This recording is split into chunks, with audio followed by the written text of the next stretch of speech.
Partytronics is Diddy, the party-throwing powerhouse. Hit his belt and watch him pump the jams. Whoa, he's moving. Load him up with confetti, plug in the boombox, and let the fun flow. It's time for oil. Whoa, he's slick, he's loud, he's Something's Diddy. out of control. It's Diddy oil. Oh, it's alive. Stretch it, splash it, watch your toy slide like lightning. Keep going. Diddy oil, slip, slop, crazy fun. Diddy time. It's Diddy time. It's Diddy time. He talks, he grooves, he can't be stopped. Press the button, hear the rhyme. Diddy, Diddy, even blast confetti. Someone said Diddy Party? Son, get out of here! Diddy Party. Diddy Party playset, each sold separately.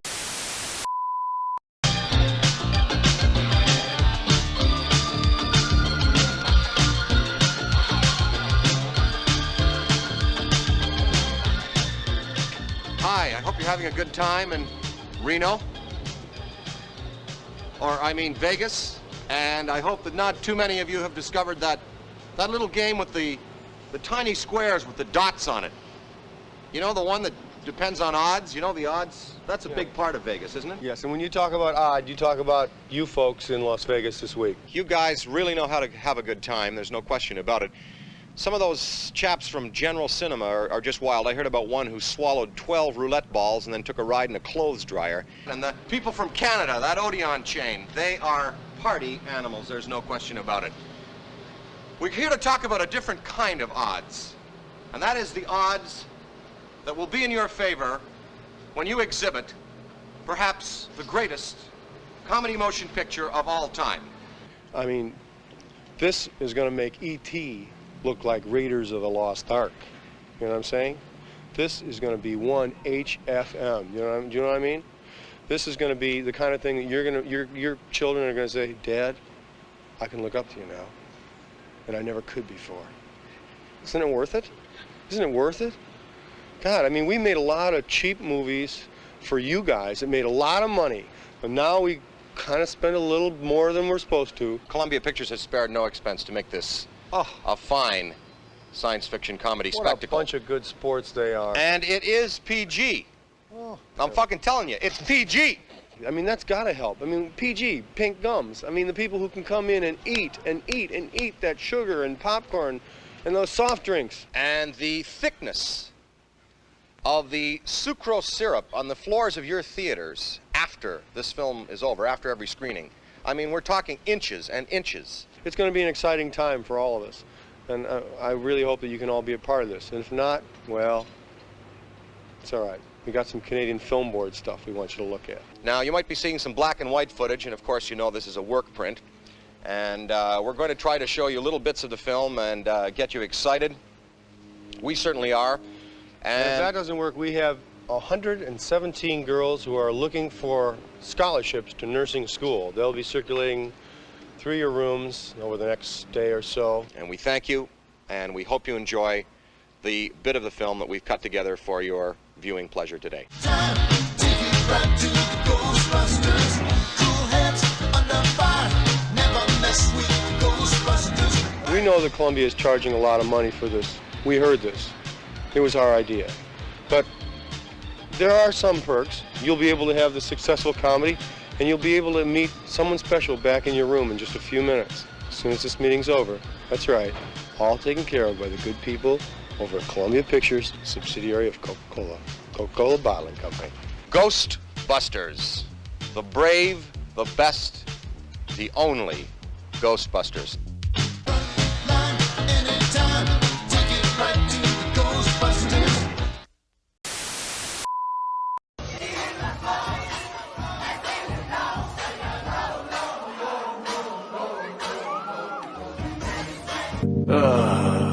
You ugly bastard.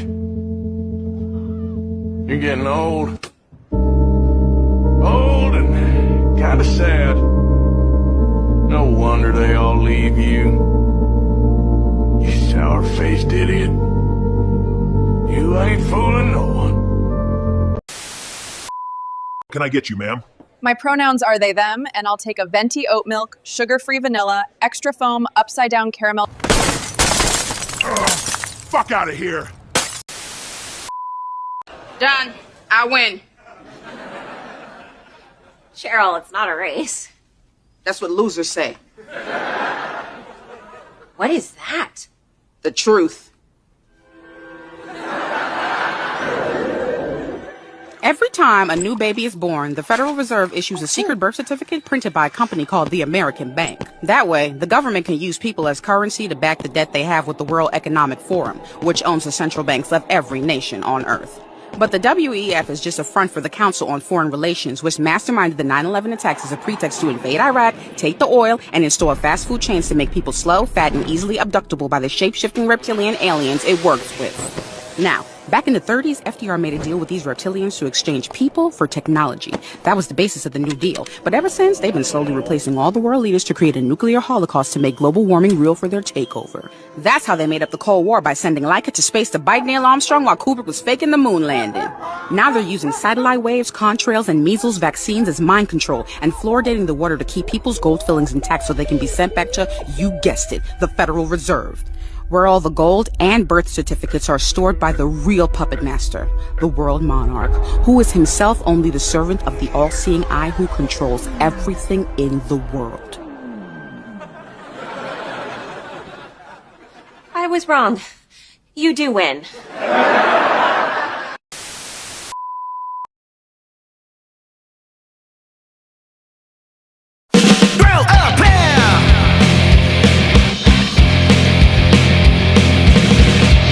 When you grow up here, 'cause right now it's all just wasted air. Talk to me when you grow up here, 'cause talk is cheap and you're a billionaire. Government doesn't work for you, I guess it means that they're working for somebody else. So come back when you grow up here.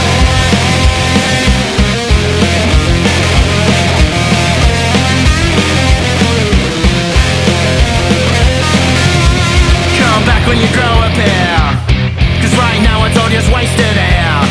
Talk to me when you grow up here. Talk is cheap and you're a millionaire. There's people trying to murder you, lock you up or willingly enslaved. And all I know is they want you gone. Under 500 million we should maintain. Come back when you grow up here, 'cause right now it's all just wasted air.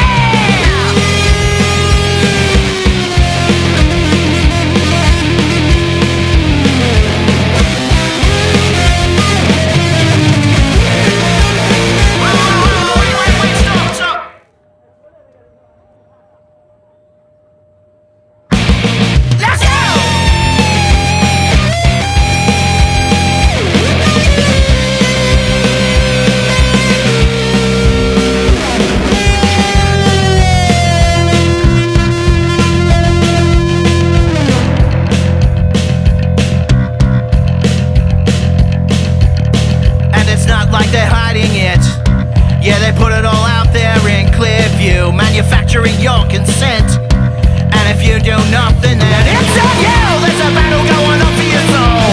They're trying to keep you separated from God. They're trying to keep you separated from God. So come back when you grow up here, 'cause right now it's all just wasted air. Talk to me when you grow up here. Talk is cheap and you're a millionaire. You're already at war and you know that. Come back when you grow up here. Come back when you grow up here. Come back when you grow up here. Grow up here.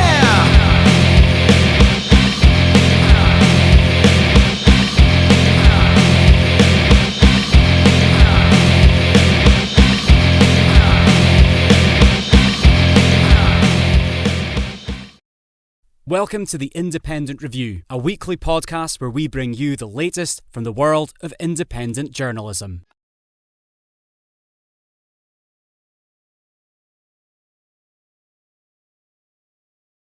Tech leaders from some of the country's biggest companies met with President Trump at the White House last night, promising hundreds of billions of dollars to accelerate artificial intelligence and the infrastructure to power it. They also offered unusually lavish praise for the president at a moment when many in the industry are pressing for a hands-off regulatory approach. It's all unfolding as electricity bills climb nationwide, rising faster than inflation in many places and in some regions far more sharply. The explosive growth of AI and the massive data centers behind it are driving demand and straining the grid. To explain how this hits consumers and what can be done about it, I spoke earlier with Ari Pesco, director of the Electricity Law Initiative at Harvard Law School. So electricity prices are surging nationwide. To what extent is the rapid expansion of AI and those data centers driving up those costs? So the rise of these industrial scale computing facilities that are needed for AI and other internet applications is certainly one of the factors driving up prices. And I think there's a chance that AI is going to drive our bills even higher in the future. And there's a couple of reasons for that. One is that these facilities are using so much energy that utilities are building billions of dollars of infrastructure to support them and spreading those costs to all of us. And the second reason is that there are energy markets where utilities buy their power. And because demand from these AI energy centers is booming, it's driving up prices, and we're all paying those higher prices. Artificial intelligence is making your electricity worse. You might not have even known that that was a possibility for your power to be good or bad. We typically experience electricity in a binary sense of available or not, but it can be judged in a qualitative sense as well. And the electricity near AI data centers, well, it's bad. This is what your power is supposed to look like, at least in North America, a 60 Hz sine wave. AI, however, is causing it to look a bit more like this. These are harmonic distortions, deviations from perfection. Now, power is never perfect. There's always some harmonic distortion, but there's a threshold that is considered acceptable, 8%, and when a household is near a major data center cluster, research has indicated that the likelihood that readings exceed that threshold goes dramatically up. This has implications. Your refrigerator, for example, includes a motor to operate its compressor. When the current is not smooth, the fluctuations in power will lead to fluctuations in torque as it spins around its axis, meaning in addition to the rotational force it's intended to create, it'll also create oscillations as it spins. As these oscillations interact with the motor casing and surrounding components, it creates noise, a rattling sound.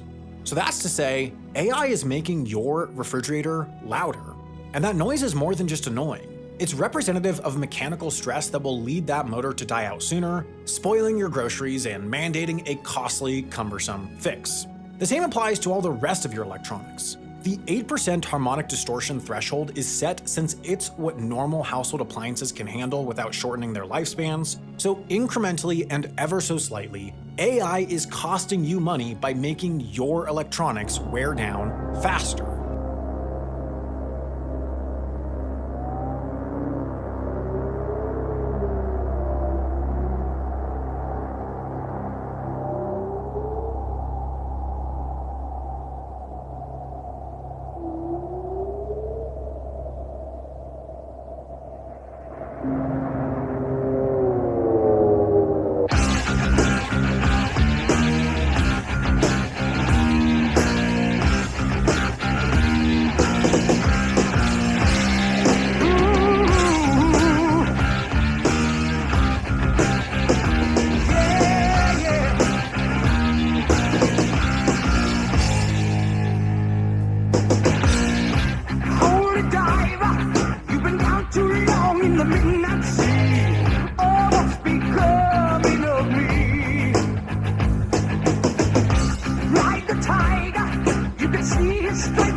In the case of little Isaac, Stephen, you are not the father. Oh.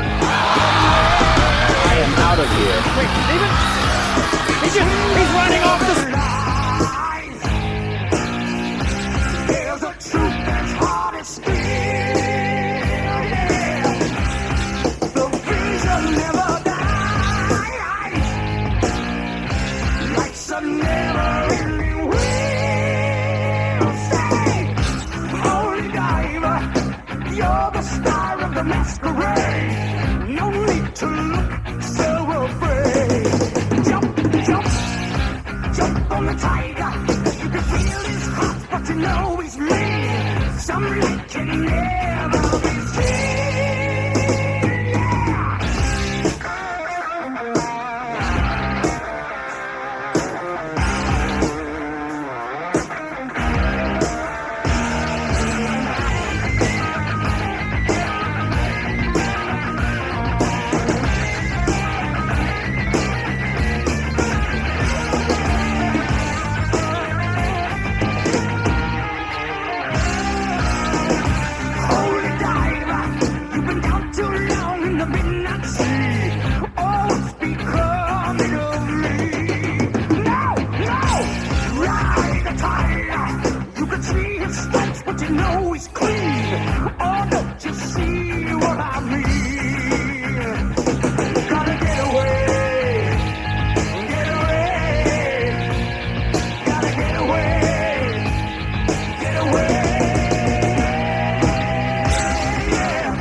Welcome to the Independent Review, live on AM Wake Up on Odyssey, Rumble, and the Indie News Network on Twitter.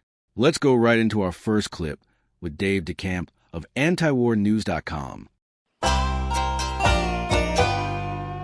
Hey, this is Dave DeCamp from antiwar.com. This is Anti-War News for Thursday, October 9th, 2025.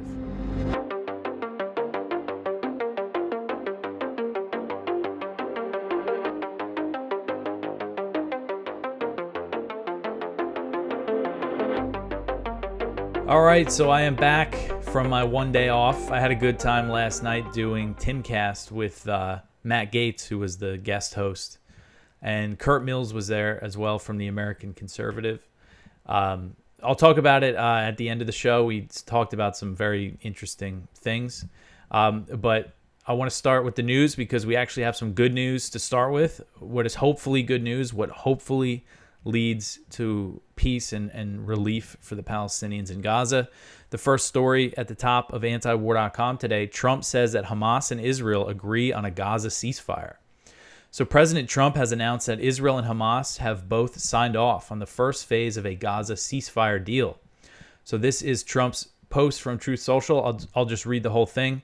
He said, quote, "I am very proud to announce that Israel and Hamas have both signed off on the first phase of our peace plan. This means that all of the hostages will be released very soon, and Israel will withdraw their troops to an agreed-upon line as the first steps toward a strong, durable, and everlasting peace.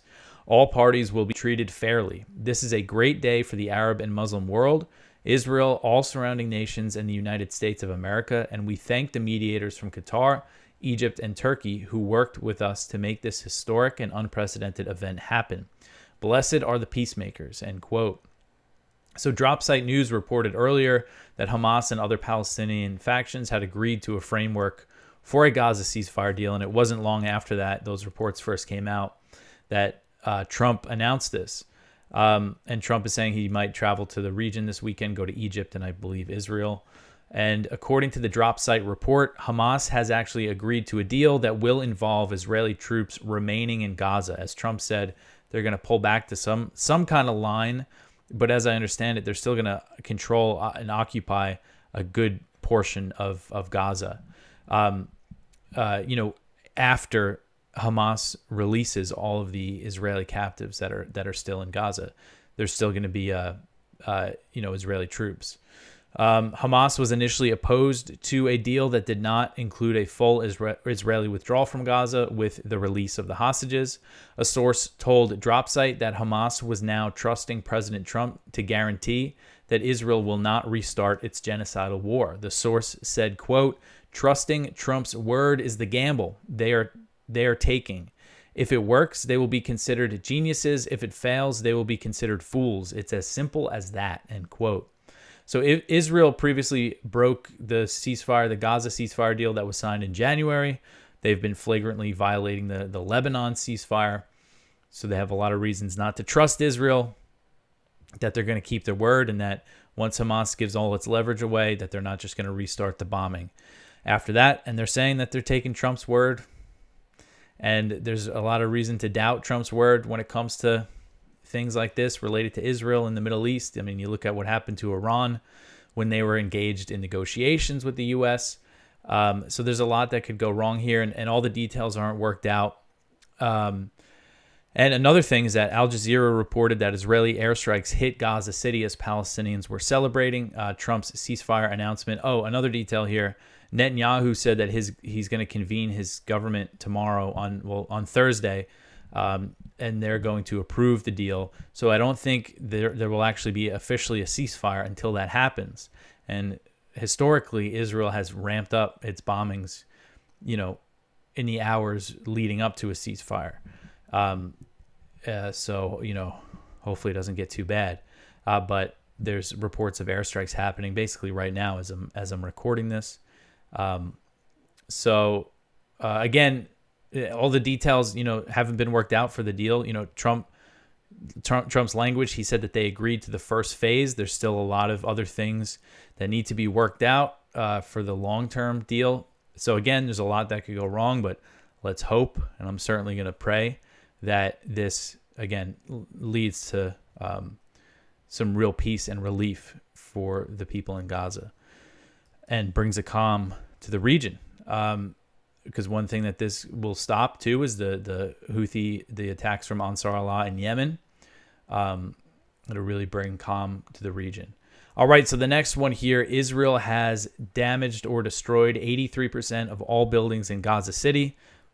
Also, the other thing is that Netanyahu, if he's agreeing to a ceasefire in Gaza, he's probably going to want to start something somewhere else, maybe another Iran war. But anyway, so back to this story here. So the UN said on Wednesday that Israeli forces have damaged or destroyed 83% of all buildings in Gaza City. And the UN spokesman said that this is about 81,000 housing units have been damaged. And since early August, the IDF has been conducting an offensive in Gaza City with the aim of cleansing it of its Palestinian population, removing all the civilians, and destroying every single building. And this is according to the Israeli IDF plans, as reported by Israeli media. There's no secret what their plan was for Gaza City. So hopefully this assault will be halted, because there's still hundreds of thousands of civilians in the city who Israel Katz, the defense minister, has declared are terrorists because they didn't leave. But again, hopefully this is going to be called off. So, the way that they've been destroying, is again, this started in early August. They were pushing into some of the neighborhoods of Gaza City, and the Israeli forces on the ground would come in with tanks, and they destroyed buildings in kind of a few different ways. One of them was they were sending in armored vehicles that were like remotely operated, and then they would blow them up. They would drop grenades from drones, tank shelling, bulldozers would come in. They were doing things like that, like really systematically going block by block. And then also, as you see in this picture here, Israeli airstrikes were targeting the high-rise apartment buildings and taking them down. All right, so the next one here, the U.S. spent $31 billion aiding Israel in the past 2 years. So this article is from Kyle Anzalone, and this is based on a report from the Costs of War Project at Brown University. And so they put out their report on the total cost, what it has cost the U.S. to support Israel and its wars over the past 2 years. And they have come up with a number. It's between $30 and $33 billion.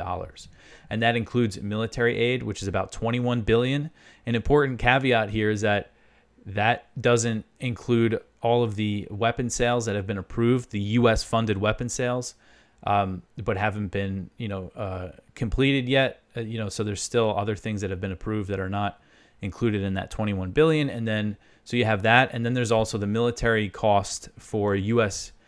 military operations in the region, bombing Yemen on behalf of Israel, bombing Iran, and all the interceptors that they use to defend Israel from Iran. So they estimated that cost is between 10 and 13 billion. So that's where we're at to support the genocide in Gaza and all these wars across the region. 30 to 33 billion dollars. All right, so the next one here, UNICEF says end the war on Gaza children after 64,000 have been killed and maimed. So this article is from Brett Wilkins. So after 2 years, sorry, I got some bugs bothering me. After 2 years of U.S.-backed Israeli genocide in Gaza that's left hundreds of thousands of Palestinian children dead, maimed, starved, sickened, and displaced, and countless others traumatized for life, a key United Nations leader on Wednesday urged an immediate ceasefire and entry of humanitarian aid into the embattled Strip. So this is the UNICEF, which is the UN's Child Relief Agency executive director. She said, quote, in the last 2 years, a staggering 64,000 children have reportedly been killed or maimed across the Gaza Strip, including at least 1,000 babies. We don't know how many more have died due to preventable illness or are buried under the rubble, end quote. And so there's at least 20,000, based on the health ministry numbers, their list that they release where they identify everybody. It's like 18,500 children that have been killed. And of that is almost 1,000 babies, 1,000 infants, 1,000 people under one. You know, you see this math that people do where they say October 7th was like 19 9/11s based on Israel's population. And what was it? 1,200 people killed total, including the civilians, this is just rough numbers, but it's like 800 civilians, 400 military and security personnel. They've killed at least 930 babies in Gaza. How many October 7th's worth of dead babies is that? I don't mean to sound, sorry if that sounded crude, but I mean, you just really think about that. It's almost at the number of people killed on October 7th in Gaza. And Gaza has a smaller population than Israel, much smaller. So, people like to think of these things in those type of terms. And I was just thinking about it earlier. And that's, again, these are low counts. And if I have new listeners, the Gaza Health Ministry numbers at this point, they're not seriously challenged. Studies have shown that they are likely a significant undercount. And again, these are lists where they release the names, identification numbers, and these are identification numbers I believe that they get from Israel. And they haven't been challenged. So again, it's just a staggering number of children and babies that have been killed and maimed with U.S. bombs, and just such a crime that our government has been supporting this for 2 years. So again, let's hope that peace prevails. All right, so the next one here. The U.S. is working on a strategy to eliminate Maduro. So the Trump administration is working on a strategy to eliminate Venezuelan President Nicolas Maduro, according to a report from Politico's National Security Daily. The report focused on U.S. Special Envoy Rick Grenell, who was recently instructed to halt his diplomatic efforts with the Venezuelan government. Sources told NatSec Daily that they didn't think the move meant Grenell was on the outs, but rather that the U.S. was now focused on escalating its efforts to oust Maduro.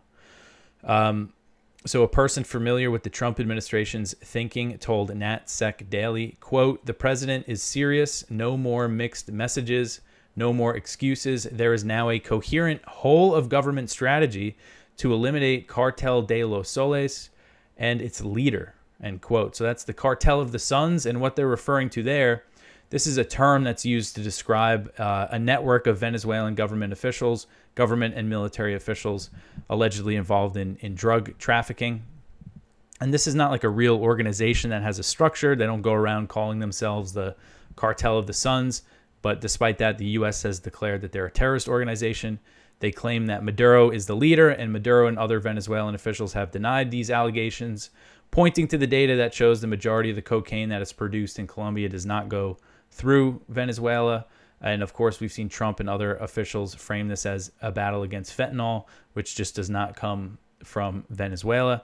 But this is the pretext for regime change. So what that official is saying, we're going to eliminate the Cartel de los Soles and its leader. They're talking about Maduro. They're talking about the Venezuelan government. And the Trump administration appears to be determined to really escalate this to the next level. And what has the military campaign involved so far? They've bombed at least 4 boats. And there's reports that they're considering strikes directly in Venezuela, or also capturing strategic ports and airfields, actually inside, sending in troops to capture strategic sites. And I mean, I think either way is going to provoke, a full-blown war with Venezuela. All right, so the next one here, Trump has not provided Congress evidence that targeted boats had drugs. So this article is from the AP. The Trump administration has yet to provide underlying evidence to lawmakers proving that alleged drug smuggling boats targeted by the U.S. military in a series of fatal strikes were in fact carrying narcotics, according to U.S. officials familiar with the matter. As bipartisan frustration with the strikes mounts, the Republican-controlled Senate on Wednesday voted down a war powers resolution that would have required the president to seek authorization from Congress before further military strikes on the cartels. That was really a Democrat effort. I know Rand Paul is supporting it, and he's getting a whole lot of heat for being against this policy of just blowing up boats and killing people on the sea. But I believe there's going to be another war powers effort when it comes to Venezuela to try to prevent the U.S. from just going to war, starting a war with Venezuela with no authorization, no debate, nothing. They're just going head first into this thing. But they're saying Congress has not seen any evidence. Apparently, the evidence that they pointed to are these videos that they release, which is not evidence at all. I mean, that proved that you can't see anything in those videos of the boats getting blown up. All right, so the next one here, 78 Palestinians died in Israeli detention in 2 years. This one is from Kyle Anzalone at the Libertarian Institute. So in the 2 years since the October 7th Hamas attack, Israel has rounded up large numbers of Palestinians in Gaza and the West Bank. Scores of Palestinians have died in detention. Multiple sources have documented rampant medical neglect, deprivation, beatings, and torture of Palestinians in Israeli captivity. On Tuesday, the Palestinian Prisoners Society reported that 22-year-old detainee Ahmad Hatem Mohammed Kaderet was the 78th Palestinian to die in an Israeli prison over the past 2 years. So 78 Palestinians have died in Israeli prisons since October 7th. And this is just something you don't hear about. But you have Ben-Gvir bragging about the deteriorating conditions, treating them like this, depriving them of food, really limiting their food rations. And we've just seen this horrific treatment. So this Kaderet was arrested on May 23rd, 2024, and he was held without trial or charge despite his chronic diabetes, and was placed in inhumane conditions in the notorious Naqab prison for most of his detention. In recent months, Kaderet's health severely deteriorated after contracting scabies skin disease, which caused intense itching and repeated seizures. He also suffered from severe hunger episodes, dangerously low blood sugar due to his condition, and extreme difficulty moving or meeting his daily needs. His weight dropped to about 40 kilograms. And we've just seen so many stories like this. Several outlets and agencies have reported severe and ubiquitous abuse in Israeli detention facilities that could amount to torture. You've seen sexual abuse, all sorts of just horrific stuff. And again, just this never gets any sort of attention. All right, so the next one here, Lebanon, Israeli strikes kill 4 in 48 hours. So this one's from Jason Ditz. So Israel continued with its airstrikes against southern Lebanon early this week. So they've killed 4 people over a 48-hour period. And they claimed that 3 of the people in question were Hezbollah members, though evidence to suggest this was scant. And one of these includes, I covered earlier this week, they killed a husband and a wife. And the husband was someone who apparently was targeted in the pager attack and was blinded. So he lost his sight, so he couldn't see. But Israel felt the need to kill him anyway, and they killed him along with his wife. And then on Tuesday, there was more strikes in southern Lebanon, and they killed 1 person. And then there was another strike on Wednesday morning. So they've just continued the basically daily airstrikes in Lebanon, despite the ceasefire deal that was signed. almost a year ago. All right, so the next one here, Ben-Gvir leads 1,300 Israelis in Al-Aqsa Mosque incursion. So this article is from Middle East Eye. So Israeli Minister Itamar Ben-Gvir led hundreds of ultra-nationalists in a raid on Al-Aqsa Mosque on Wednesday, the second day of the Jewish holiday of Sukkot. Under the protection of heavily armed forces, the Minister of National Security took part in religious rituals alongside many others. The raid, along with the performances of prayers in the mosque's courtyards, violates the long-standing status quo. This is something that Ben-Gvir has been doing, a lot lately. This set of rules, recognized internationally and upheld by world powers, designates Al-Aqsa Mosque as an exclusively Islamic site where only Muslims are permitted to worship. In a post on his X account, Ben-Gvir claimed that Israelis are winning on the Temple Mount, the Jewish term for the raised plateau on which Al-Aqsa Mosque stands. He said, quote, "We are the owners of the house on the Temple Mount. I only pray that our prime minister will allow a full victory in Gaza as well, to destroy Hamas, God willing, to return the hostages, and we will achieve an absolute victory," end quote.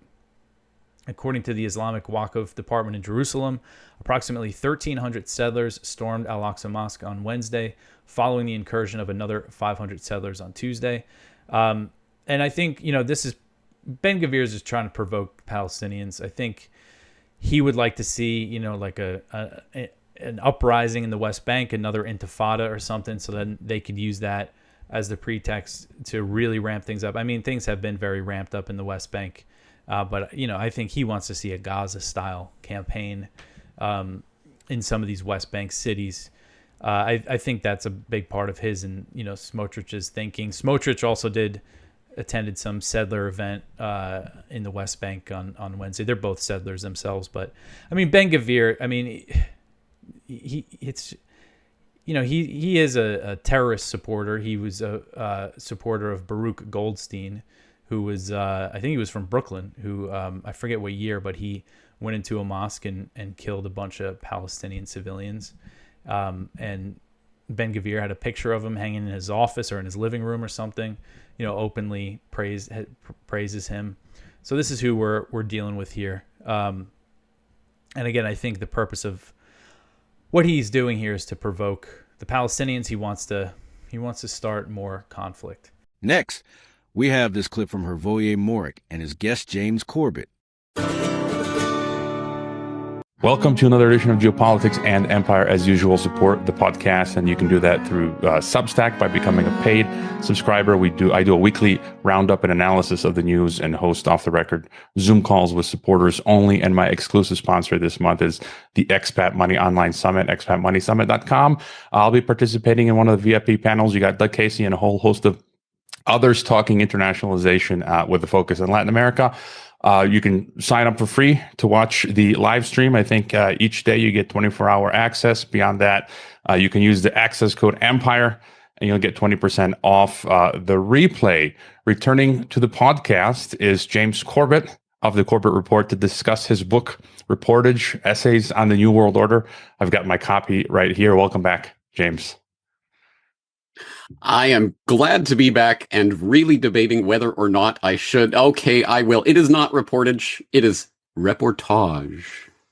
Well, you're the English major, so thanks for that correction. And what I say goes. yeah. So we last had you on the podcast, I think, some 3 years ago, and I think it was a smashing episode. Getting your thoughts on the coming totalitarian world biosecurity state, and how are things in general over at the Corbett Report? Well, things are going as well as can be expected given the times that we're living in. And I know, for example, that you picked up recently on my recent article about my trip to Malaysia and the interesting things that happen when we don't have the requisite smartphone / subscription access to, cell services and what have you. And the fact that it's becoming increasingly harder to live. Exactly as you've been talking about on your podcast for years and years now, the algorithm ghetto, or whatever you want to call it, is definitely coming for us all. Yeah, that was a great, not great, but great write-up that you did. And it was just so funny. You interviewed the former, Prime Minister? I forget his name again, of Malaysia. And I'd been wanting to contact him because I know he's given some talks previously where he sort of talked about globalism, which is rare for a politician. So it was cool that you got to meet him. So I do want to get your thoughts. Maybe I got that question for you about the algorithm ghetto, but I just want to say again, thanks for sending me a copy of the book. I just finished reading it today finally, and I did sign up as a Corbett Report member as a thanks, and I encourage others to do so as well. And maybe just to get to start, just to get your thoughts on, what brought you to finally publish your first book. In the book you talk about why you write, and in your studies you dreamed of writing, and here you are finally producing a book. Yes, it's a good question, but maybe the real question is the opposite question, not what pushed me to publish this book, but what stopped me from publishing it before. Because as I say in the book, yes, I've always wanted to be a writer. I've always wanted to publish a book. So, in fact, I remember back in the 2008-2009 timeframe, where I was starting the podcast, obviously, and getting things going and starting to get things, get the ball rolling down the hill. But it occurred to me, hey, I'm really a writer. I should write a book. This is what I should be doing. So that's where the initial genesis for the idea of writing this book came. And then as I talk about in the book, I started it in 2009 with the expectation that, it'll be done by Christmas. 15 years later, I finally finished the book, which, I don't know, speaks to a number of things. But anyway, here it is. Yeah, that's like my New Year's resolutions. I'll start working out on Monday, but I didn't say which Monday of which year. But I formed some of my questions sort of thematically, chronologically as I worked through the book. And in the foreword, Whitney Reb, she wrote that, and so she brought up the topic of how we transitioned from legacy media to true alternative media, and now back to I guess we can call it legacy alternative media versus true alternative media. And so just some thoughts here maybe from you. Yeah, it is an interesting subject. And unfortunately, I look back now at the early days of me doing this back in the early 2000s as a wonderful time precisely because the lamestream dinosaur media talking heads laughed at the independent online media. Oh, where do you hear that? Online? No, you get real news from CNN or whatever. And of course, now, as we know, it's exactly completely the opposite. I'm sure you saw that clip on the Colbert program where I can't remember who he was talking to, but the guest was saying he was saying something to his guest about, I know you guys at CNN are very objective and neutral and take things seriously. And the entire audience started laughing. And he said, that wasn't a joke. But it is a joke because everyone knows that the mainstream media is dead and no one takes them seriously anymore. Unfortunately, what that means is the Eye of Sauron is now on the independent media because they know that there is a lot of power in this independent online media revolution that has occurred. So I've talked about this a number of times, my Media Matrix documentary, my online mass media history course, etc. I think it's incredibly important revolution we're going through, but unfortunately it does mean that it is we're under attack on a number of different levels, as you know all too well. We can be deplatformed. So the outright censorship is not the worst part, in my opinion. It's people adopting self-censorship in order to get around behind, closed doors or using certain keywords instead of saying what you actually mean, can be as bad as outright censorship. And then the other problem, the other vector, which I think you allude to there, is the old legacy media gatekeepers suddenly coming and becoming, now they're podcasters. Now they're online independent media journalists. And, obviously there are big question marks around people who have been so drastically wrong on so many issues for so many decades. But now suddenly they're online and they're talking about all the things that we're talking about. And what is that all about? Well, I think some of that remains to be seen, but I think we can speculate as to what that really means.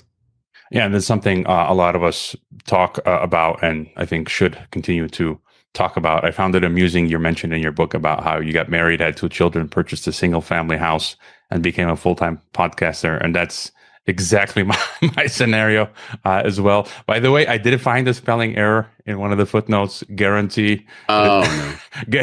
But anyways, Well, thank you, and please send it to me, and it will be corrected in the next edition.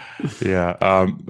So 9/11, you have a few chapters on that. You're someone who I see that you've covered it a lot, and you still seem to cover it from time to time pretty often. And I think maybe the last time we spoke, we compared 9/11 to COVID 9/11 and how 9/11 was sort of like one of the foundational deep events to set the framework for this totalitarian biosecurity state. So just thoughts on 9/11. You talk about it in your book, but as well as its importance. Yes, that 9/11, for those who don't know, was really, I think, the piece of information that started to get me into this space altogether, and probably the reason, if there was a singular reason why I started the podcast, it was 9/11 Truth. So episode 1 of my podcast was about 9/11, and that was very intentional because it was clearly the thing that got me thinking about these things. So I've been studying it for a couple of decades now. So of course, it had to appear in the book, and so there are a few essays that are directly 9/11 related in here, and I hope that they provide information to people that will be useful in their own studies.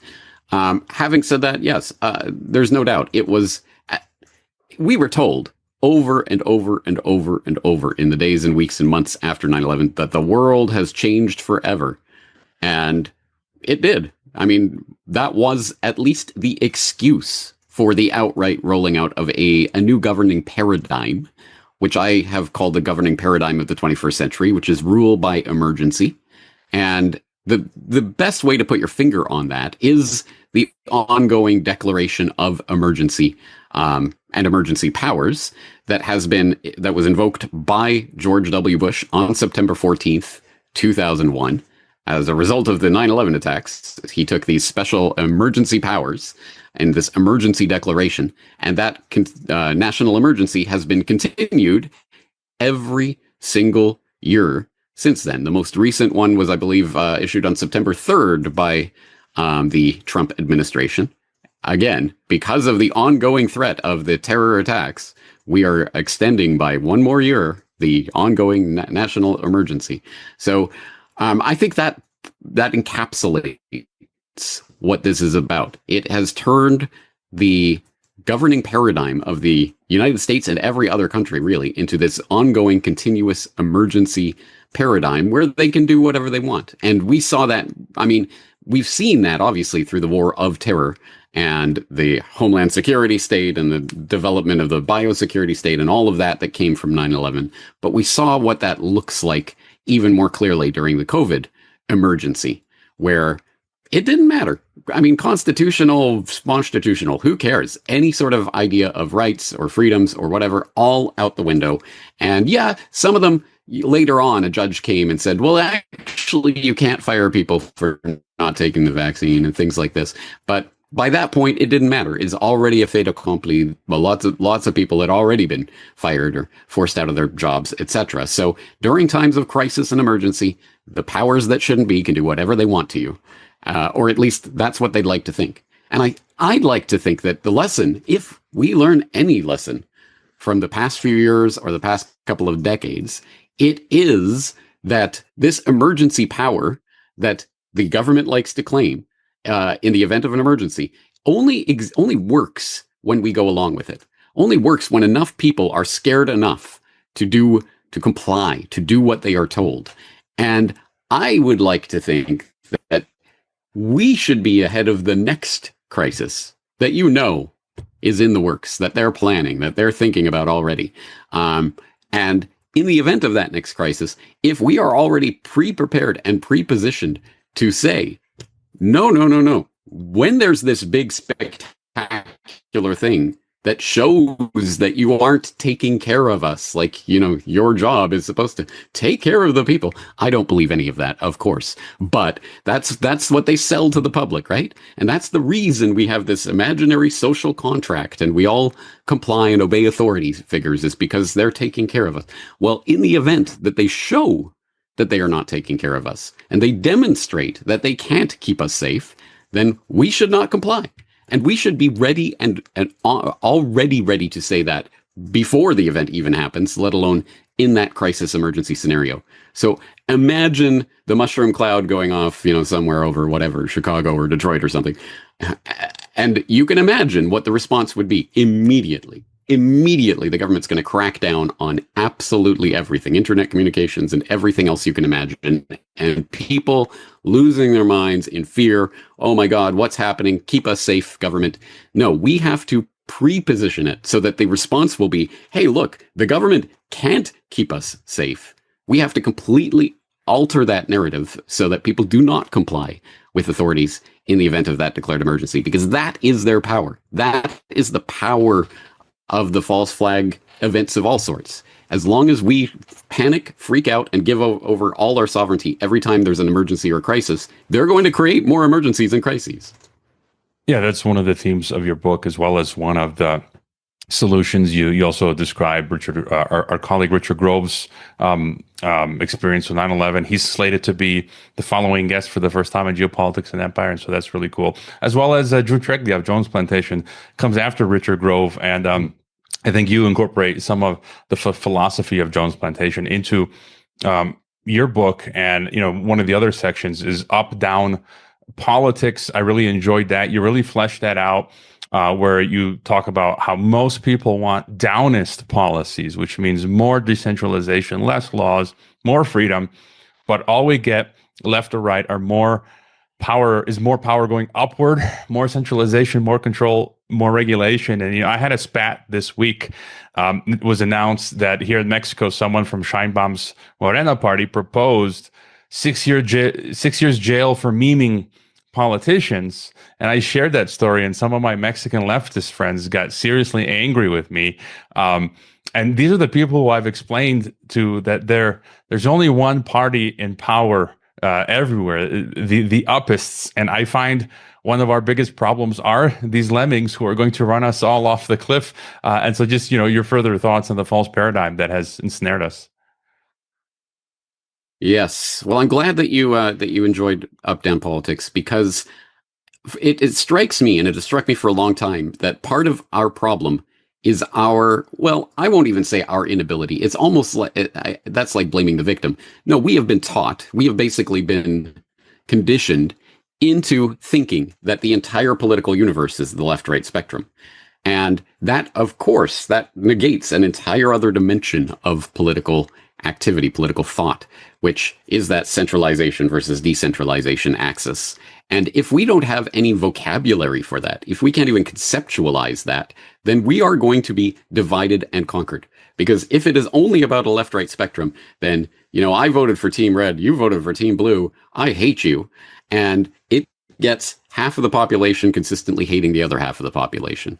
Sounds like a wonderful, wonderful way for oligarchs to steward over a population, right? And as I point out in the book, I cite Carol Quigley. I don't know why that name slipped my mind. Tragedy and Hope, who talked about, the point was to get people into that left-right system so that they could vote the bums out every 4 years, and nothing will fundamentally change with the actual agenda of control.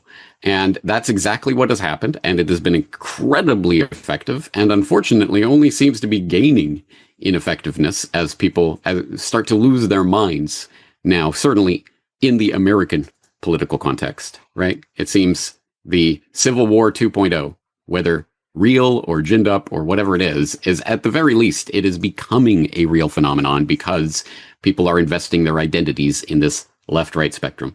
So up-down politics is my way of attempting to articulate, give people a vocabulary at least for describing and then identifying the real power structure and how it's operating so that we can realize, no, whatever you think about Occupy Wall Street and the way it was diverted and what it became, at the very least, that slogan, the 99%, was a pretty good slogan because it really is 99 or 99.9 or 99.999% of humanity versus the very, very few who benefit from this system of total top-down control. They have effectively brainwashed much of the population into thinking that this top-down centralized control is a good thing. But most people, as I point out in this essay, most people are downists. They want more of that decentralized. They want Main Street over Wall Street. But, every single administration supports Wall Street over Main Street. Weird. No matter which way you pull that voting lever, it's going to go the wrong way, right? So anyway, it's just an attempt to bring the vocabulary for having this discussion into the equation so that we can at least get off of this one-dimensional line and maybe into a two-dimensional grid and so maybe complicate or at least deepen the discussion of politics a little bit. Yeah, it's I also find it a coping mechanism. People just, as you said, they find their identity in political parties because they don't know, they don't find it elsewhere, and we get stuck in this trap. And just to get your, I always find it useful. I'm always studying the threat, the upists, to understand them, what they want, where they're taking us. So then we can better look at ways to counter. And just, I want to get just your further thoughts again on the upists as well. There are listeners to this podcast that come in through LinkedIn and elsewhere who are liberals and maybe are not familiar with James Corbett. And so it's always good to remind people of what we're up against. And you talk about the upists and you do a great job explaining them. You say the overt royalty of old was replaced with the new covert royalty. And now here we are in the 21st century with the would-be rulers of the world having traded royal robes for bespoke suits from Savile Row tailors, coats of arms for corporate logos, crowns for computers, scepters for cell phones.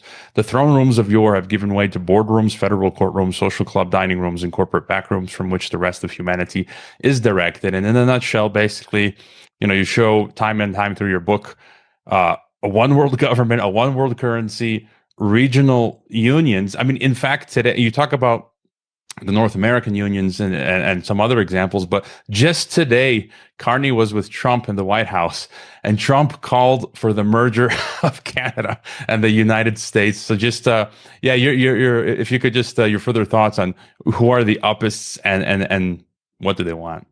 Yes, and on that last note of Carney and Trump and the 51st state and merging and all of that, isn't it crazy that the very people who were up in arms and crying out about the possibility of this North American Union 20 years ago are now, there's a lot of people who are cheering it on now, because, hey, now it's Trump doing it. Yay. And he'll do it the right way. Well, anyway, I find that extremely interesting. Having said that, yes, the upists are essentially the way to envision this is that we tend to think our time in history is some special pocket of history. Then history is a different thing. What we have today is completely different. But I don't think so. I think that the quest of people in positions of power is the same as it always was, which is to get more and more power into their hands, fewer and fewer hands, so that them and their buddies can rule over as much of the world as they can. That has been the dream of every dictator throughout history. It's been the dream of every conqueror throughout history. It's the same thing today. It functions differently. It looks different, and it takes different forms, but it is the same ultimate quest. And the way that this manifests is through various organizations, groups, quasi-governmental bodies, other sorts of affiliations and groupings. And I go through some of them in the book, like, of course, the Bilderberg Group and other such things, which represents not so much, these aren't necessarily government figures. There are some government figures in there, but there are captains of industry, there are literal royalty, there are financiers and other people in positions of power who are able to enact their vision across national borders. This is an international clique that is working towards an agenda of centralization. Now, for example, in the book, I cite David Rothkopf and his formulation of the superclass. He said there's about 6,000 people in various positions and bodies and groupings who are able to enact this international agenda. And he was bragging about this superclass at the time. I'm sure he considers himself part of that rarefied structure. So this isn't some conspiracy theory. It is just mundane admitted fact. Now, having said that, I guess there are the people who go into the cartoon version of conspiracy, in which it is all one group that all has one agenda that's directed by, the Council of 13 or whatever it is. And they are all on the same page, and they are all literally reading from a script and doing whatever they are told for that day. I don't think that's the way that this functions. I think there are different groupings and blocks and different associations and people who like each other and people who dislike each other in those positions of power. And they do, I'm sure, fight with each other and backstab each other, etc., because they all want themselves and their friends to be the ruling ones. But they all agree on the general idea. We need as much centralized power in as few hands as possible. So they will all fight for that agenda. And you've heard this analogy many times if you've been in the independent media for decades, but that's because it's a good analogy. It is the mafia analogy. Like a mafia, of course, there are different, mafia groups that are going to fight with each other. But if anybody comes to question, the mafia itself and, what they're doing and the rackets that they're running, they will all group together to fight off that whatever resistance they're getting, right? And I think it's that kind of analogy. These are groupings of people who are coming together essentially for the same ideology. And that is an ideology I also talk about in the book that manifests in different times over different eras and takes different fig leaves of justification. Why should we have this small ruling clique over humanity? Well, that justification has evolved over the years and taken different forms. And I talk about, for example, eugenics as one of the ideologies that these types of people adhere to. But the long story short is, as Carlin put it, it's a big club and you ain't in it. Next this clip is from Cristian and his interview with Catherine Austin Fitts. But this reset is different than all the other resets, and I'll tell you why. It's very important.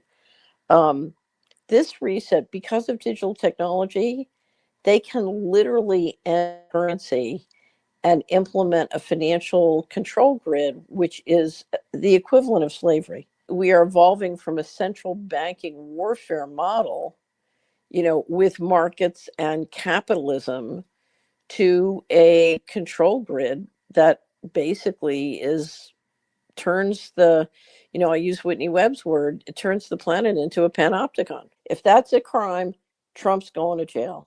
Yeah. I've never met a more anti-capitalist. He is our most anti-capitalist president yet.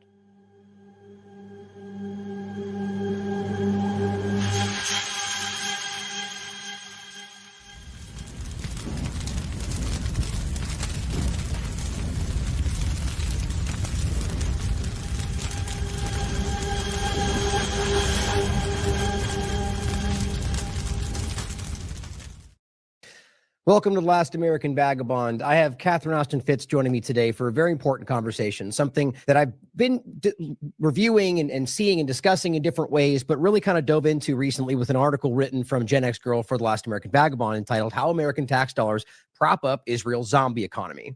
So I decided to invite, obviously, the best person to have this conversation with in the financial field, Catherine Austin Fitts, and discuss what that is in general, a little bit maybe on the zombie economy, but more so about the Israel bonds conversation and how that's affecting the American economy, and discuss how it ties into a lot of different discussions, including the broader topic of whether the country itself, through many different points, but Donald Trump himself being anti-capitalist. And maybe that point coming out, like talking about, I argue, the kind of undermining of the long-term duopoly of a lot of conversations. And we've talked a lot about fascism and socialism and the allegations and how a lot of ways it seems to be kind of joining together. And so we're going to talk with Catherine about what that is, why that's happening, and what we can see and where that seems to be aiming. So Catherine, thank you for joining us today. How are you? Oh, it's great to join you. And it's great to see you this weekend.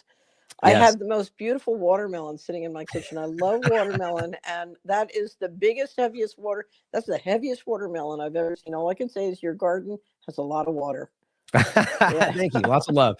Yeah, I know. I'm very proud of the watermelons we're going back there, but thank you. Yeah, I had a great time at the Crossing Creeks Farms. I actually just gave a big shout out in the show as well. It was a really, we've been there for many events. That one was very profound to me for many reasons. And I really thought wasn't it beautiful? Yes. And it was more, obviously it's always an amazing place. It really is just a beautiful place, but your conversation about where this is going and people's investments, important part for the conversation today, being tied in with kind of building the digital grid while wanting to fight it. And this kind of contradictory moment where, there's a lot of people doing that because, as you said, it's very lucrative right now for people to be invested in these larger funds and not realizing they're building their own cage, so it's an important moment.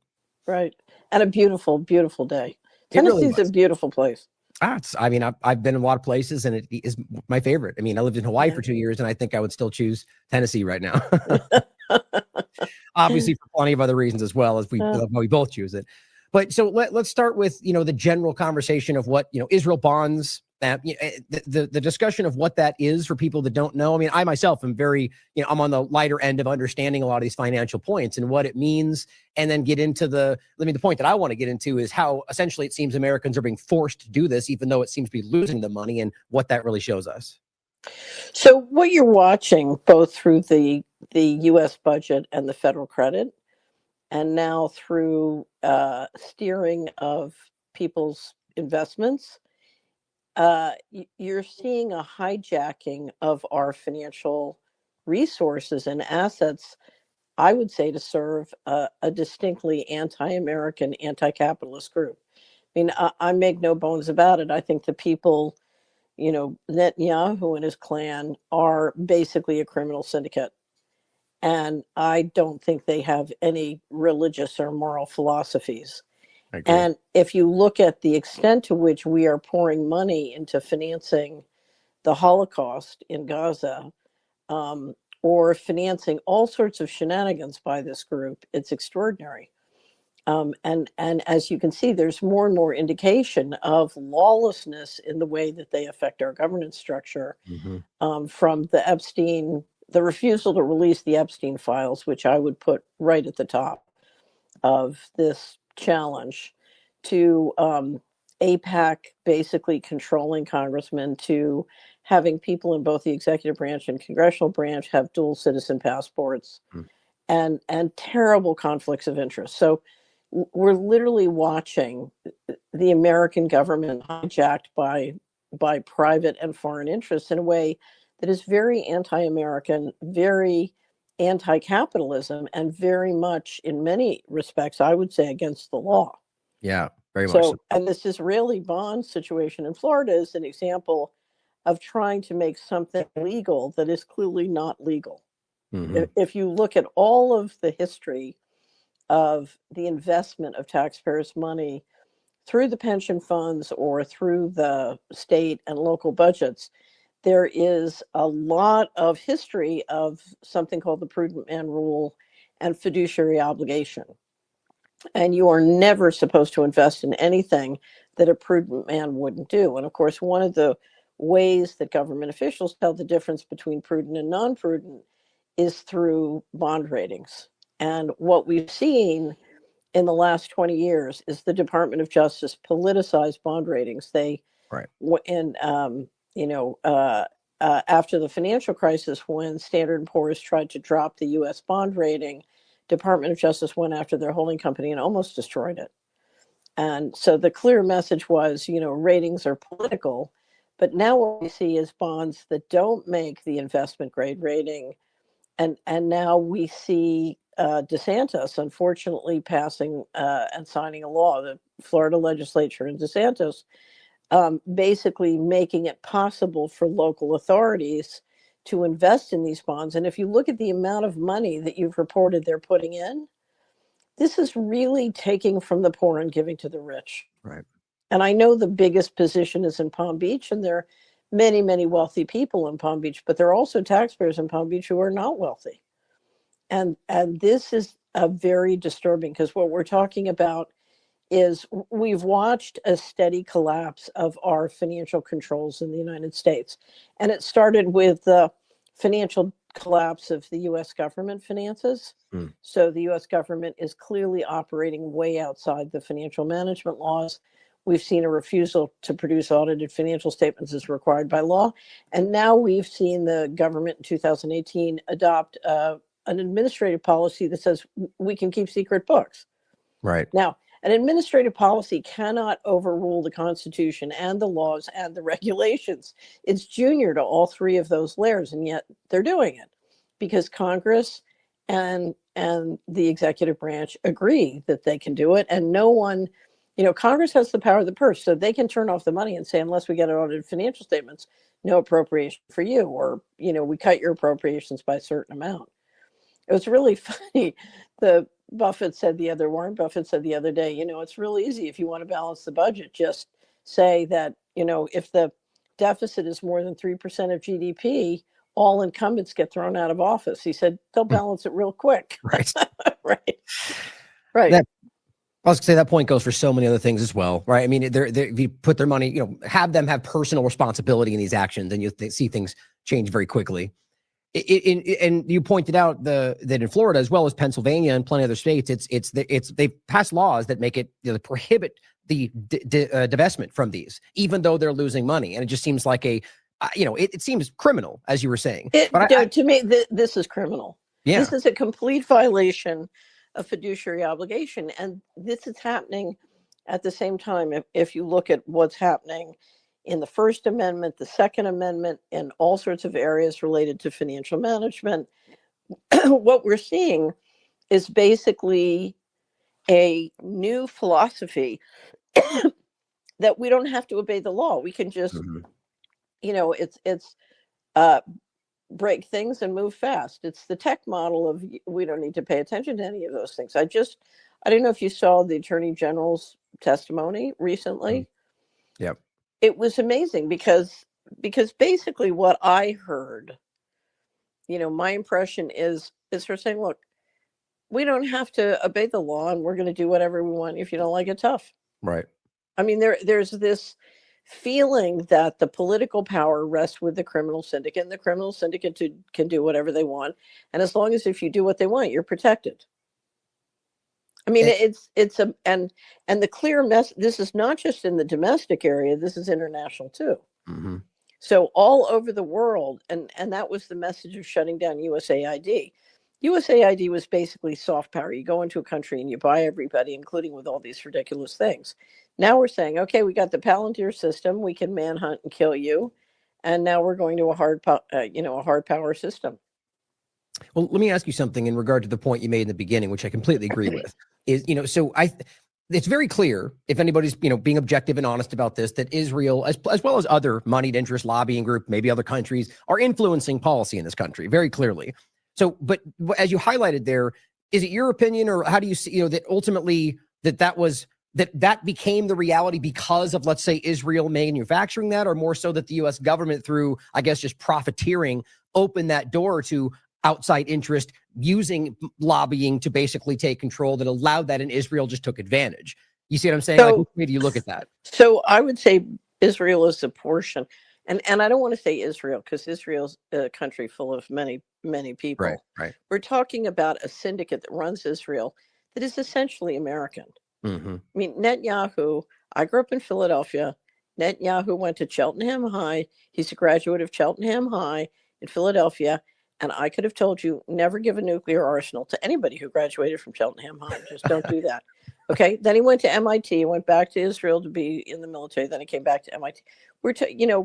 Netanyahu is not a Middle East guy. He's, right. In my book, he's an American. And I think he's gone in and out of citizenship several times. But, if you look at who runs Israel, it's the United States, or it's mega donors, mega rich in the United States. So my framework is this is the mega rich against everyone else. And this infrastructure has been growing steadily since the creation of the national security state in 47 and 49. And what we have done is we have taken secret government programs and money, mm-hmm. and secret behavior by the Federal Reserve and the CIA, who's very much in the lead here, U.S. intelligence agencies, and we've centralized more and more economic and political power.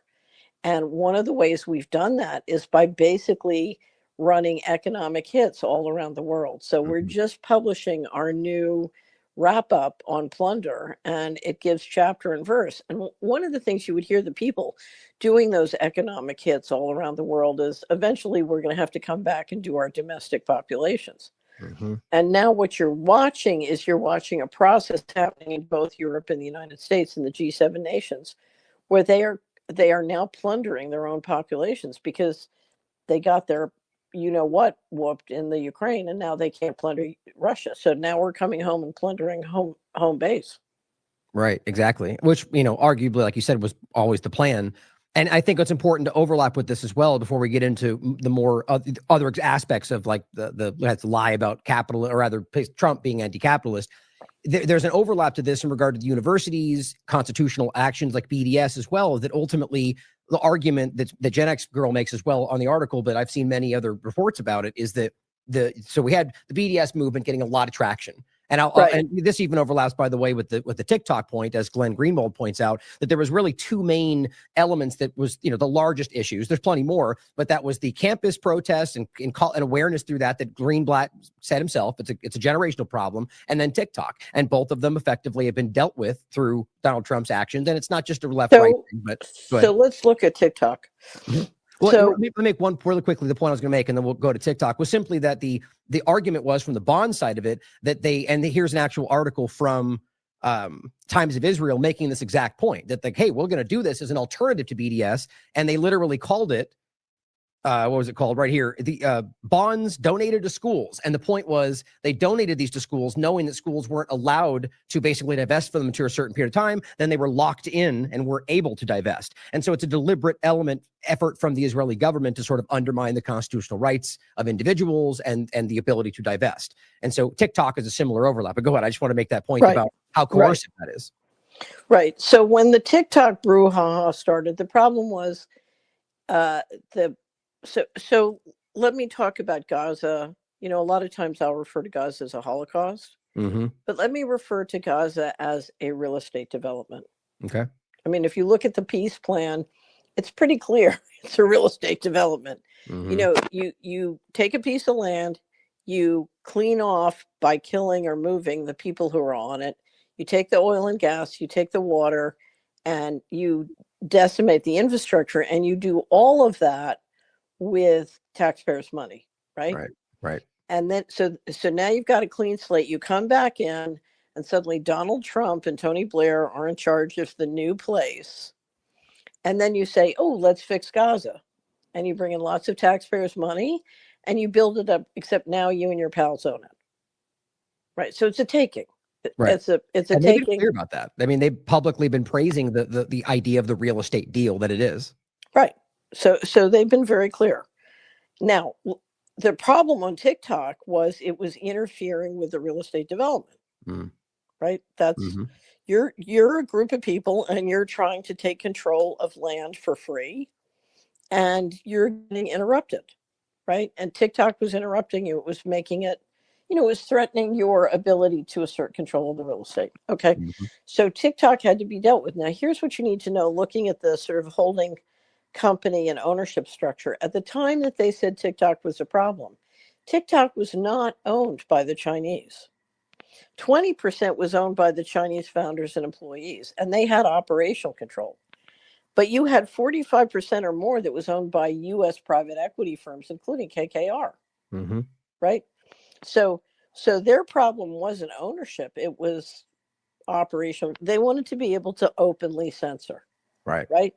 So basically, you have the U.S. government and Congress step in and force a shift of control of TikTok. That's a taking. Yeah. And under the argument that it was foreign influence, when all you did was ultimately hand it over to a different kind of foreign influence. I'm sorry. When American private equity firms own the majority of the equity, not the Chinese, that is not foreign influence. I mean, I'm not saying that there isn't foreign influence, but excuse me. We're talking about going in and saying, okay, in the United States, even though we pretend to have the biggest capital markets in the world, you can't trust us because we feel free to take your stuff if you're in the U.S. capital markets. Right? That's what they're saying. They're saying there's no law in the U.S. capital markets. If you don't do what we say, we take your stuff. Okay. So one thing led to another, and we engineer a transfer of TikTok into the control of one of the richest people in the world. Okay. So whether it's, Musk coming in and taking all the data, or Larry Ellison picking up TikTok, what do we see? We're back to the billionaires who are friendly or part of the syndicate, getting windfalls in takings is what we're seeing. Right. Okay. So Ellison takes over TikTok within 12 hours. If you go to TikTok and you put in my name, it will say, no response because this is in violation of violence standards and community standards and whatever. So I'm completely shadow banned from TikTok. Right. The Solari Report channel is still there, but you can't find it unless you know how to find it. Okay. Yeah. So that's what they're doing. They're taking assets and then they're turning around, and they're doing that at the same time. What else is happening? Netanyahu has a big meeting. He hires Trump's former campaign manager for $1.5 million a month and starts pumping out huge and hideous budgets for influencers across the media, both corporate media and alternative media, to be paid to post pro-Israeli things. Not even hiding it. From the minute that turned on, you wouldn't believe the tsunami of garbage that I've been receiving. It's unbelievable. Receiving how? You mean but in your feed or being sent? Being sent with emails in various feeds. You know, it's coming in all directions. And what I will tell you, knowing a lot of people in the alternative media, they don't know where this is coming from. In other words, so you got one group that suddenly, because last year, you know, you have to have foreign boogeyman. Last year was the Chinese. The Chinese were the foreign boogeyman, but that was wearing thin. Now, I go to a meeting yesterday. There are 1,000 Al-Qaeda cells from Islam, and Islam is the danger. And, you know, we have to be ready to defend ourselves against Islam. Now, I don't disagree that there aren't serious migration problems coming out of Islam, or that there aren't serious issues here. And I just turned around, and this is a very well-educated, prosperous person from Tennessee. I just looked at them and I said, let me explain how this works. If you look at the over $1 trillion military and intelligence budget, there is no one from Muslim countries in this country who isn't financed, tracked, identified, controlled, and managed by the U.S. intelligence agencies. So if there are 1,000 Al-Qaeda cells, who do you think they work for? Right. And who do you think can kick them out in a flat second?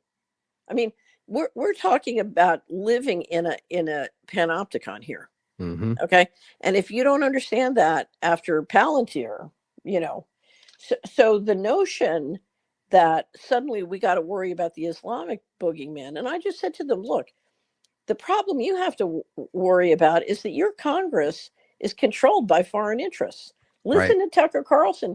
Your military, you have Israeli IDF military in the Pentagon in the middle of a war, telling the Pentagon what to do and screaming at them and treating them like, you know, doo-doo squad.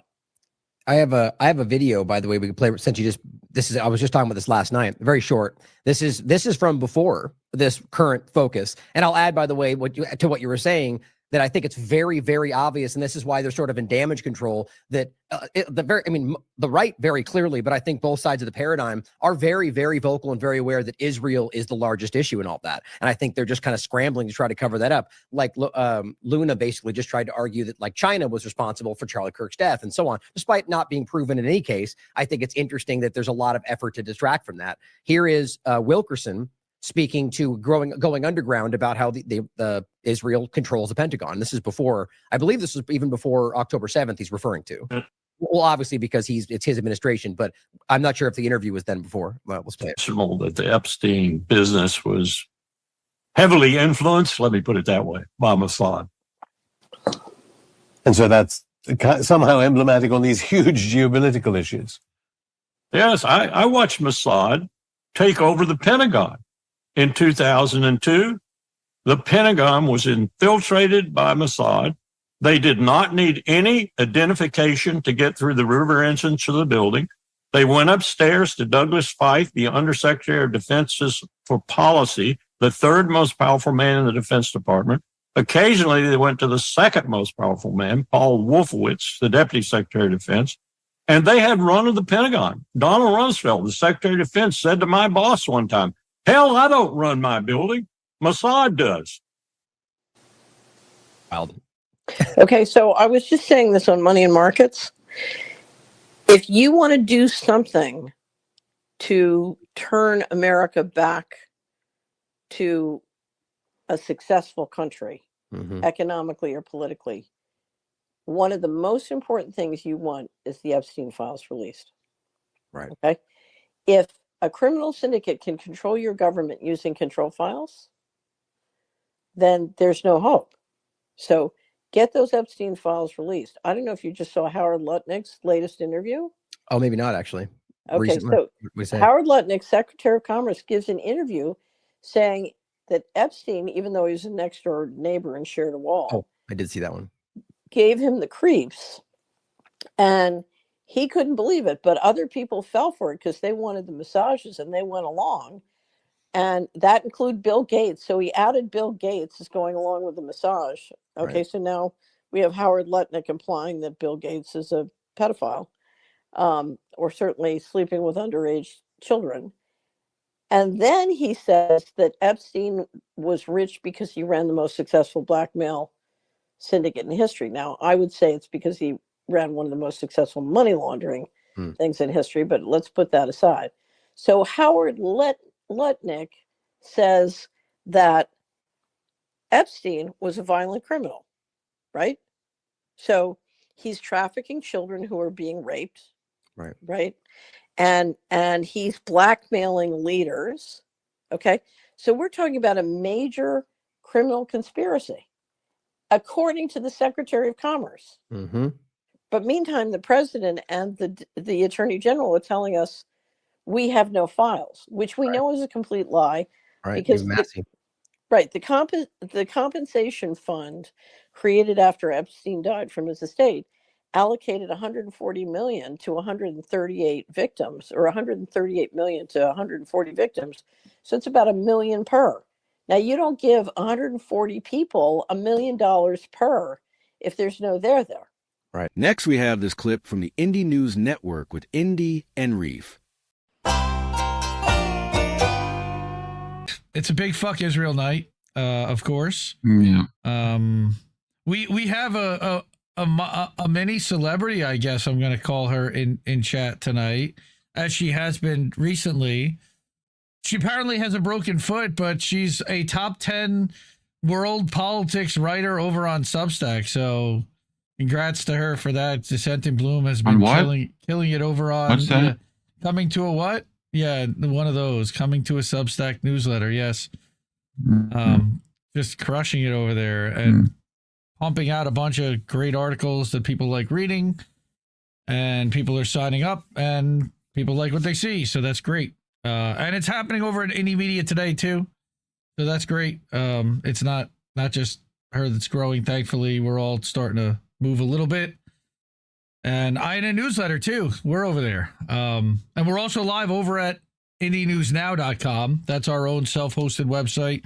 Our merch store is connected there, and also a full aggregator website of news. Yeah, hit it. I don't know. Here we go to my website or buy my merch and look. Yep, we'll do it live. So all the things. We're here to cover everything that's really going on right now. Even it's amazing 2 years later. October 7th happened. Of course, it did not start. Nothing started on October 7th, though Israel would like to pretend that things did start October 7th.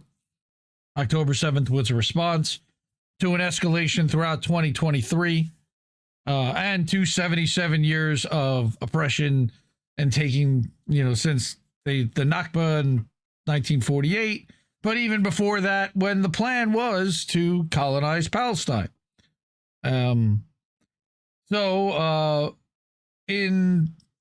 Since there will be a ton of quote unquote October 7th memorial propaganda this week, I thought I would create some content and spread it out throughout the week to balance some of that out and remind people just what the hell happened here. And no Kick's not working. Oh man. Okay. Well, that'll happen. I'm not, Kick. Screw Kick. Sorry, Kick. Bummer. Sorry to the one person on Kick and the 19 bots that are also there. Yes, it's mostly bots on Kick, but there's one dude that watches AM Wake Up on Kick like every day, and I appreciate him for it. And We got everything all set up there for them Proud to of do you. so. Yes, thank you. But yeah, before we get started, take care of the media that is independent and that you want to see, because we rely on you for funding. We don't. Thank you. We don't take corporate funding. We don't take ads. We don't monetize any other way than by these ways: Cash App, $ Indie News Network, ko-fi.com/Indie News Network. We got paypal.me/Indie News Network. Try to do that as friends and family if you can. Then we've got, again, the website at Indie News Now. There is a section to keep the media free, and you can hook it up to Stripe directly there. And then we've got INA Newsletter and IndieMediaToday.com. We're actually live at IndieMediaToday.com over on Substack at the moment. And we do that every week. And it's actually hosted there afterwards with all the links and everything to everything that you see. So we're going to start with, again, reminding people that, hey, this isn't just Netanyahu. This didn't start October 7th. But when you hear the denials of, oh, it's not really genocide, they're whatever, the statements that have been made are directly genocidal. And here is a long thread of genocidal intent and ethnic cleansing. So, and this was put together by Maximilian. All right. So we've got a thread of genocide, genocidal intent. The first one is Ben Shapiro in 2003 promoting ethnic cleansing. All right. And this goes back to, I don't know, a town hall. I don't know where he published this.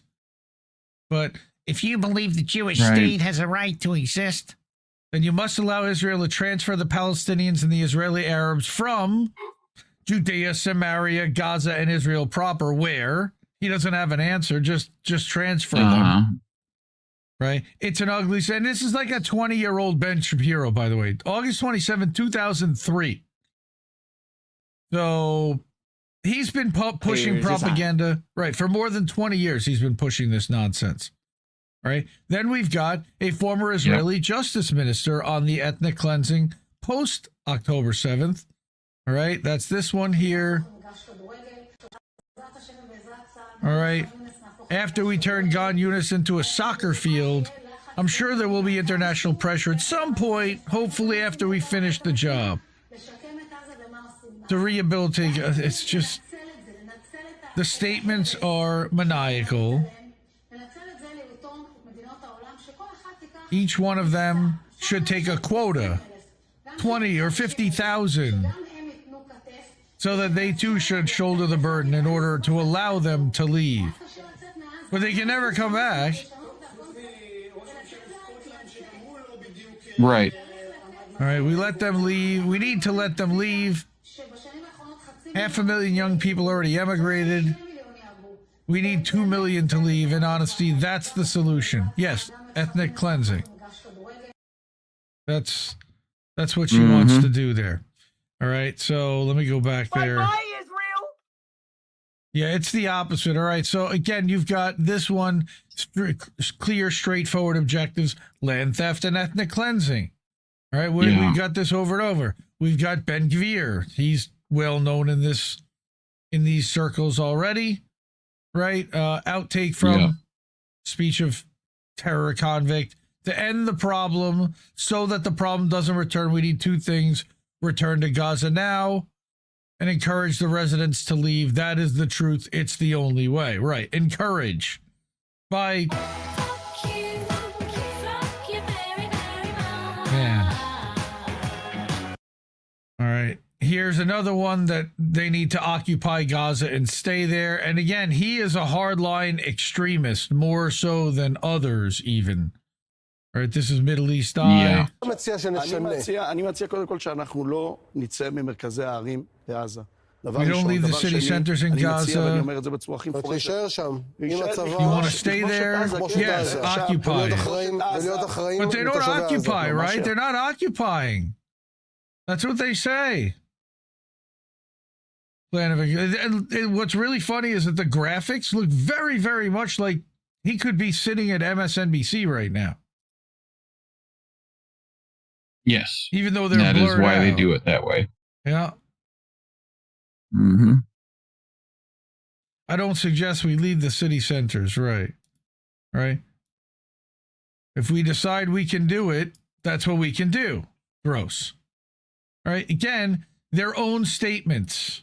Don't take my word for it. Israeli policy documents on the ethnic cleansing of Gaza. All right? And again, this gets translated that in October 2023, forced displacement of Gaza civilians to Egypt would yield positive and long-term strategic results. Huh. I wonder what happened in October of 2023. All right, that was on the 13th. I wonder. Right? Yeah. Right. So, and there are this thread has got statement upon minister. Okay. Minister Feiglin. All right. Quoting Hitler, literally. All right. Eilor Levy. הרגה אחותו של מנהיג חמאס ואליאור לוי, ראש התחום הפלסטיני. אתה עם הפרטים על רצף החיסולים במשפחתו של הנייה וגם המסר שמעבירים ככה בישראל.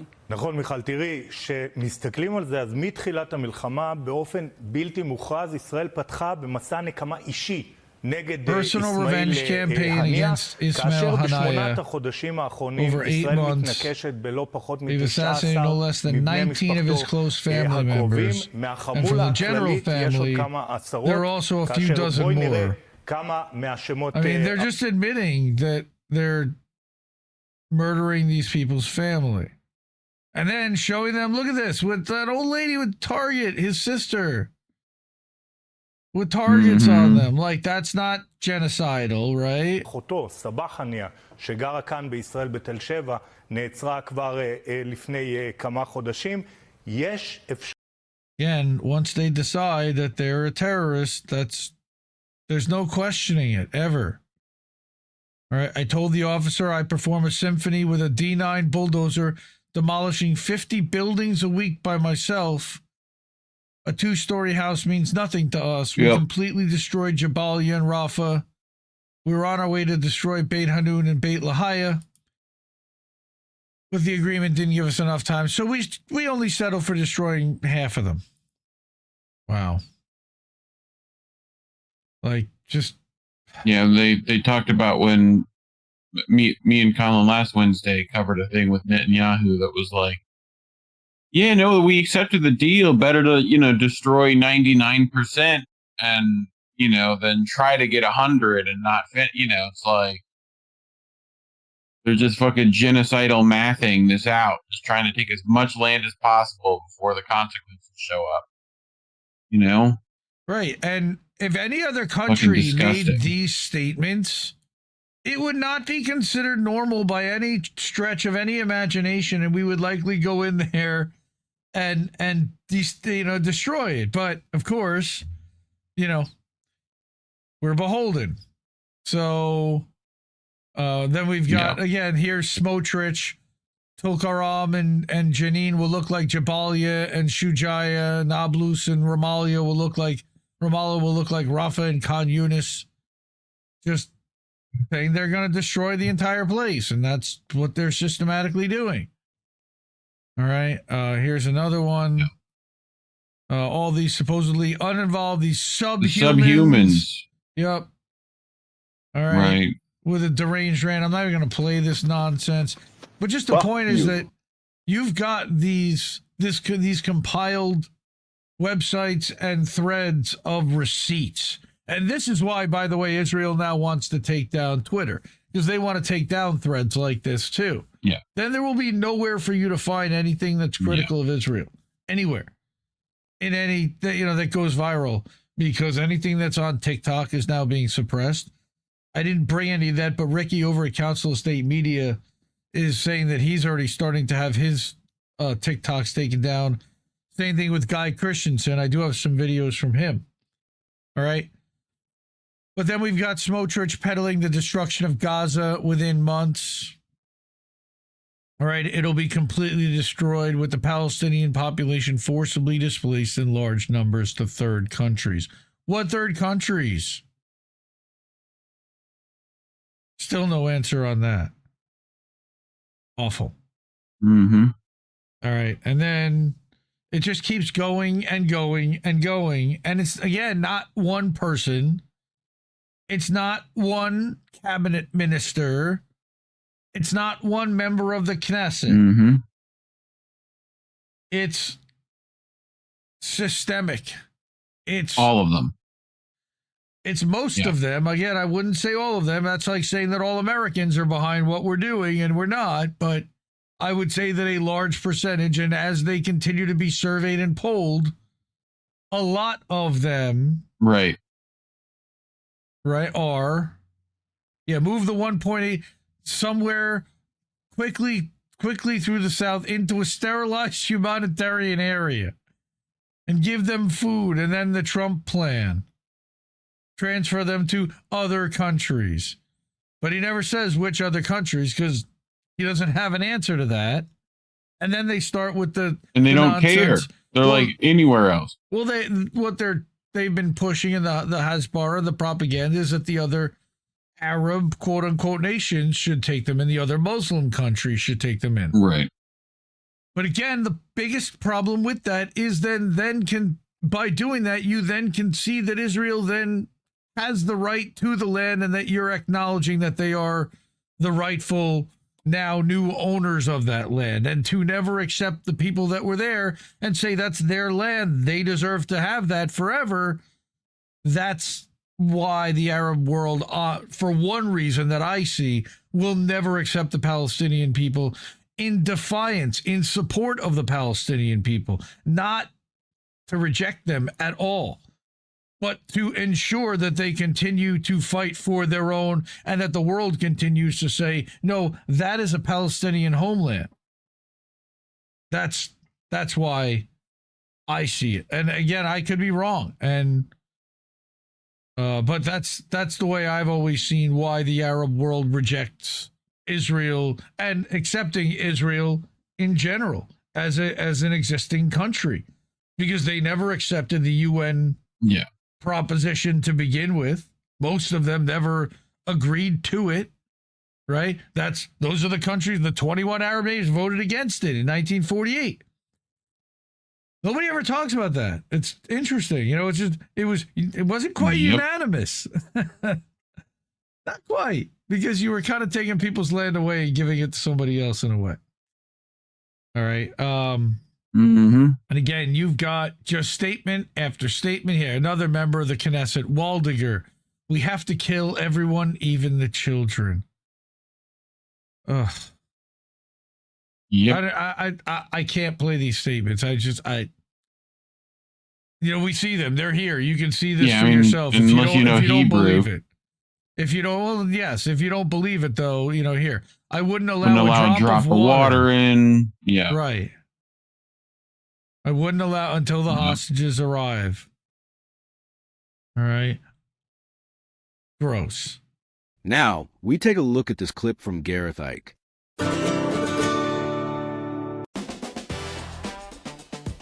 Tired of bloating, fatigue, and sluggish digestion? Meet your gut's new best friend, NutriHealth 365's microbiome supplement. Restore balance, boost immunity, and feel amazing from the inside out. Smart delay release capsules, real results. Gut health just got personal. Good morning, ladies and gentlemen, and welcome to Thursday's episode of Trending. Today, I'm going to be talking about the UK government trying to sneak digital ID for children in through the back door. We're also going to talk about the Israel-Hamas peace deal and the fact that now it appears the gun sites are moving to China.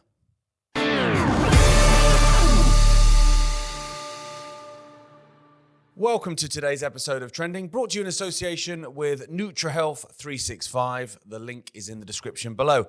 Let's start off in the UK, but do you know what? It's a global thing, so actually, if it doesn't apply to your country now, it will do soon. UK digital ID for children being snuck in through the back door. Here we go. Labour are seeking to sneak this childhood digital ID in while everyone's focusing on the digital ID for adults announcement by Zippy from Rainbow Chairman Starmer. And of course, we need to focus on that. Absolutely. Hopefully, people are going to just keep talking about it, keep doing outreach across the country, explaining to people that aren't aware already, why this is such a bad thing. And hopefully we'll get some huge numbers in London on the 18th of October to make a real statement to the government. Now, while we're doing that, while we're focusing on that, as of course we need to, they're kind of coming round the other way, as they often do. One of the real red flags, and there's two red flags with this, one I'll come to later, but the first one I'll say before I choke is there's no media coverage of this. So that's already a red flag. When you look at other legislation, I'm going to drink some coffee before I start coughing and spluttering. And now it's burnt my throat because it's way too hot. So that's a good start. The fact that the media goes complete silent, radio silence on something is a red flag. Because what it means is they don't want any scrutiny. Because it won't stand up to scrutiny because these things never do.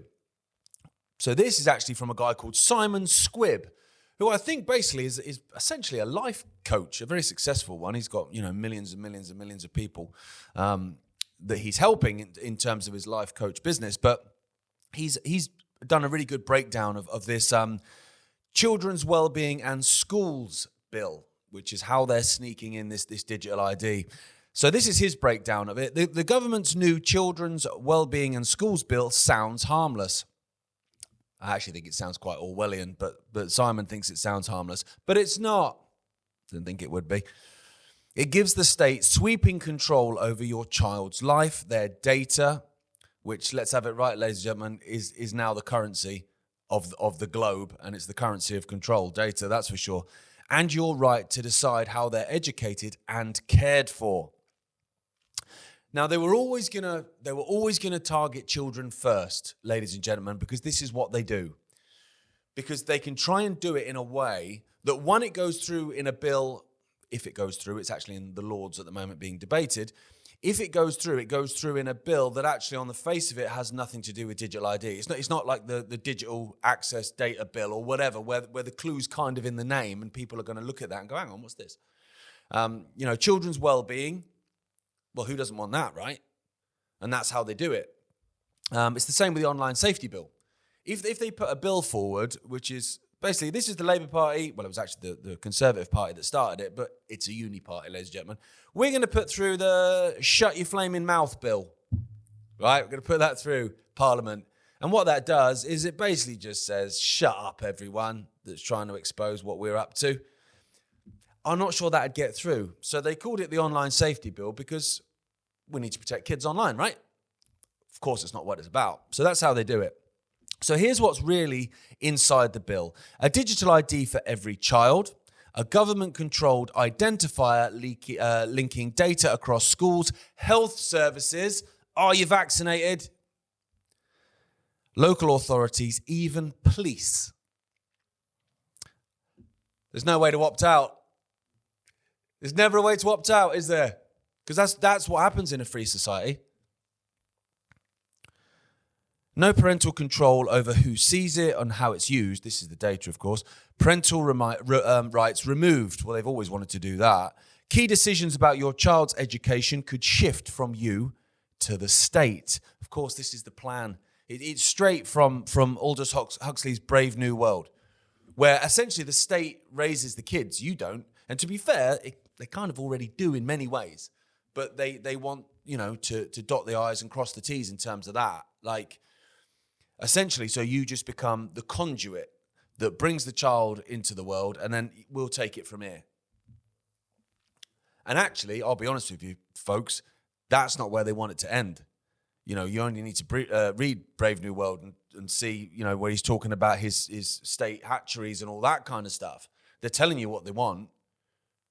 In the end, they don't want people procreating in what would be a natural way.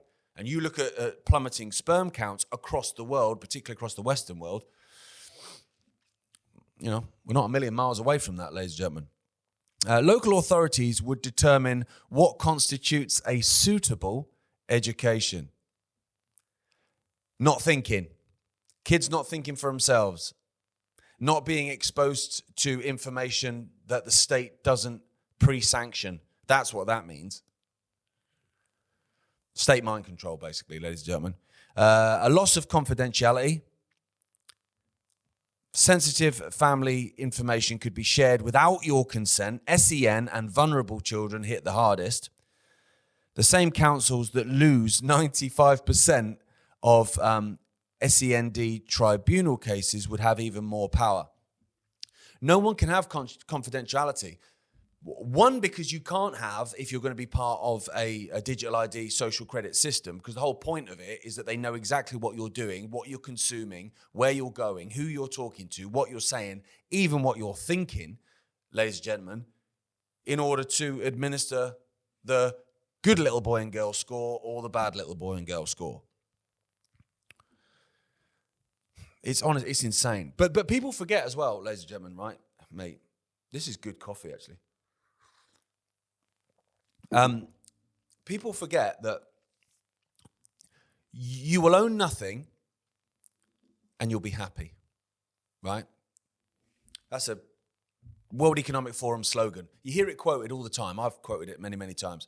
But it's not the full quote. You will own nothing. God, I went common then, didn't I? Nothing. You'll own nothing. You'll own nothing. You'll have no privacy. And you'll be happy. So when people quote it, myself included, I'm not digging anyone out, we kind of forget that the no privacy part is key. And that's what this is about as well. They could veto flexible learning options essential for anxious, autistic, or trauma-affected children. So basically, home education then. Because if they bring the bill in where they can veto flexible learning, therefore they can veto you learning from home, then that's for everyone. Even if you don't home educate now, this bill could remove the chance to do it in the future. They don't want kids learning at home. They don't want that. Now, they kind of walked a bit of a tightrope during the whole COVID nonsense, because what they did is they closed schools for all but the most vulnerable and children of essential workers, whatever the hell that ever meant, as if your job's not essential if it pays the mortgage. But anyway, that was their terminology, wasn't it? So other kids were learning from home. So they were doing a great job of isolating kids and separating them from their friends, causing depression and mental health problems, winning on that front. But the other thing they did was they had children exposed to other things. So kids were around their parents having conversations. Parents could see what the kids were being taught, and they didn't like it, a lot of it. So a lot more conversations came out of it, and a lot more interest was paid by parents, who, to be fair, a lot of them just farm the kids off to school and let the state do their programming and don't actually have any input or conversation about it. Not so much as, what did you learn today?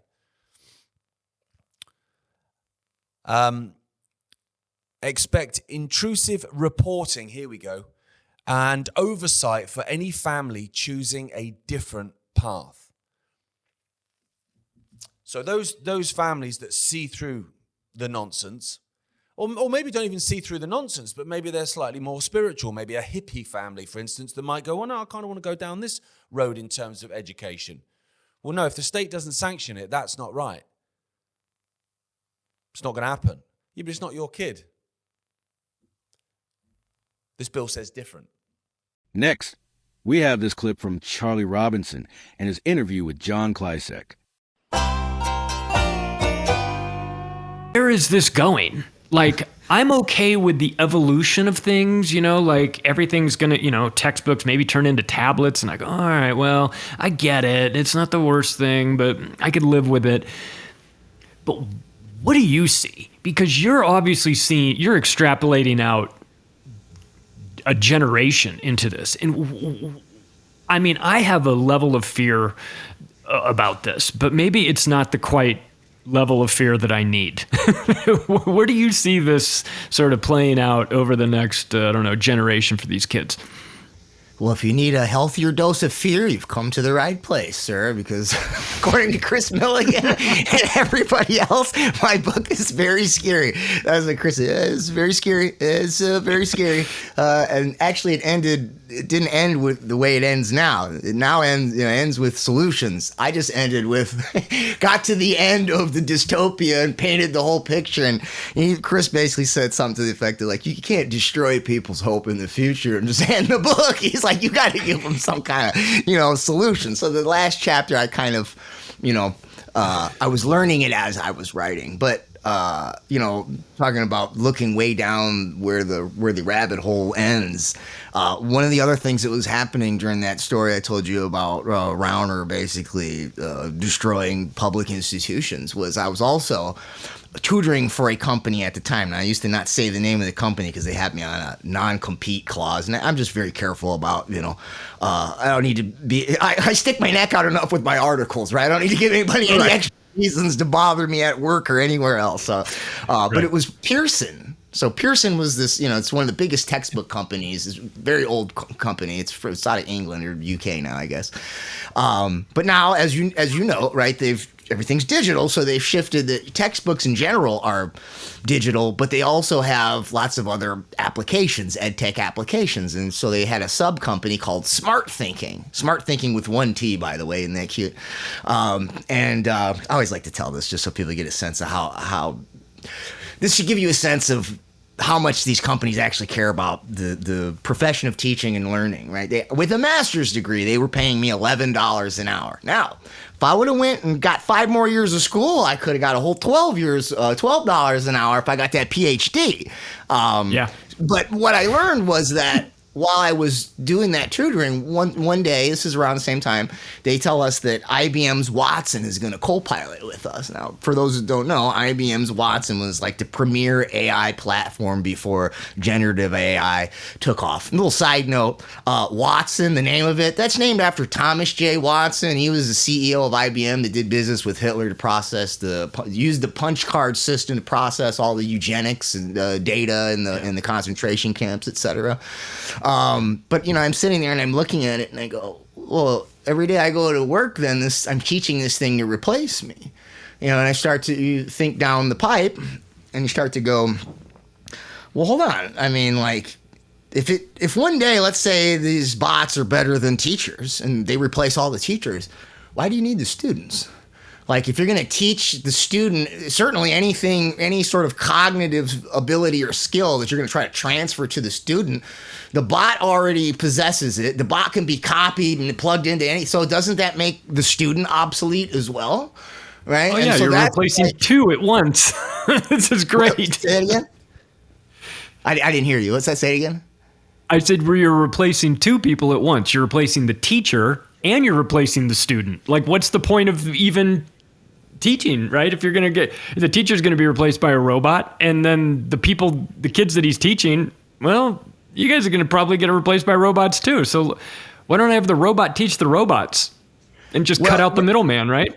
Right. And you're looking at it, I'm sitting here going like, well, if me as an adjunct professor, for those who don't know, an adjunct means in community college and universities as well, they're run like companies. So you have at a company, you have a couple managers, right? And then you'll have a bunch of staff, that basically do all the work.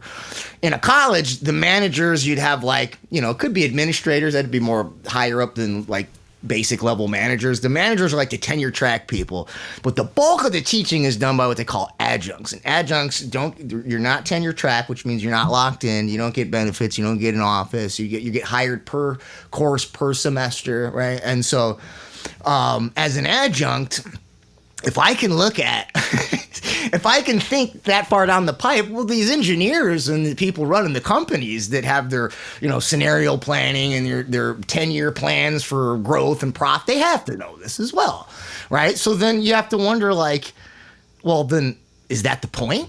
Right? It's not an accident. They must be doing this intentionally, right? And so it's and then you start to think that, well, that means that the data mining that all these bots that they're programmed to do, that's embedded in any sort of an AI, that is not a secondary feature. That's the primary feature, right? Like whatever the student might be learning by using the bot's learning more and it's learning faster. And as it learns faster, it learns permanently and it extrapolates out.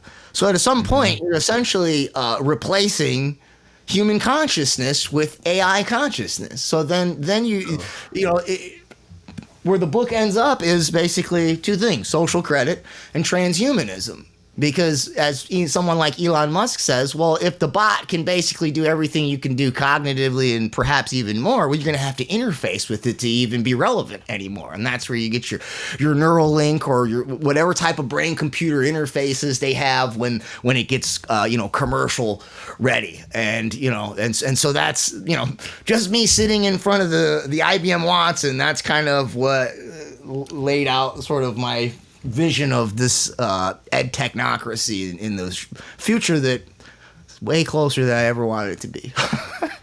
Yeah, and you mentioned that they're reframing the terminology around this, that public-private partnerships and things like that, stakeholder capitalism. We're hearing these terms a lot by the globalist weirdos.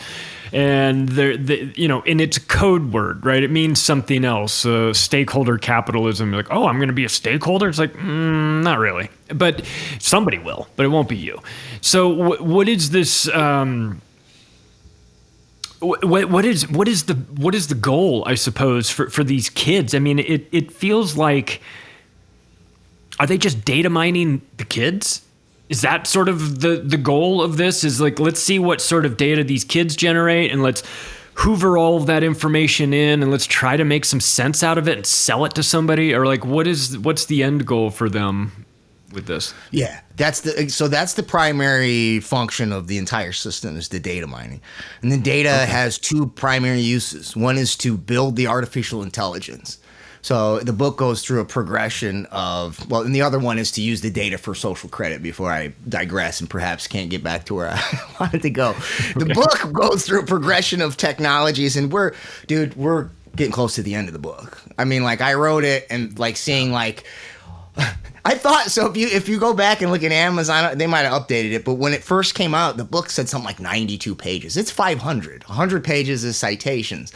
That's because a lot of the stuff that I told you I was kind of surmising based on tutoring, I'm thinking that this is more most of that stuff is going to be in the prototypical phase, if not theoretical phase. Lo and behold, they've had prototypes of this stuff. I mean, look. Brain-computer interface, the first neural implant is in the 60s. Jose Manuel Rodriguez Delgado. I mean, that's just one example of like how old a lot of the biofeedback wearables. Like, so I traced a progression of what's called cognitive behavioral adaptive learning courseware. Okay, this is basically B.F. Skinner's his teaching machine in digital form. So it's going to operate your thinking and performance algorithms.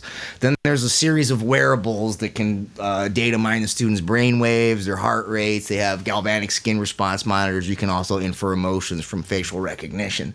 And that's going to data mine their emotional algorithms, their feeling algorithms. You aggregate all that. What they do is they anonymize it. So you have PII and UII. So PII is personally identifiable information. Then you have UII is user interaction information.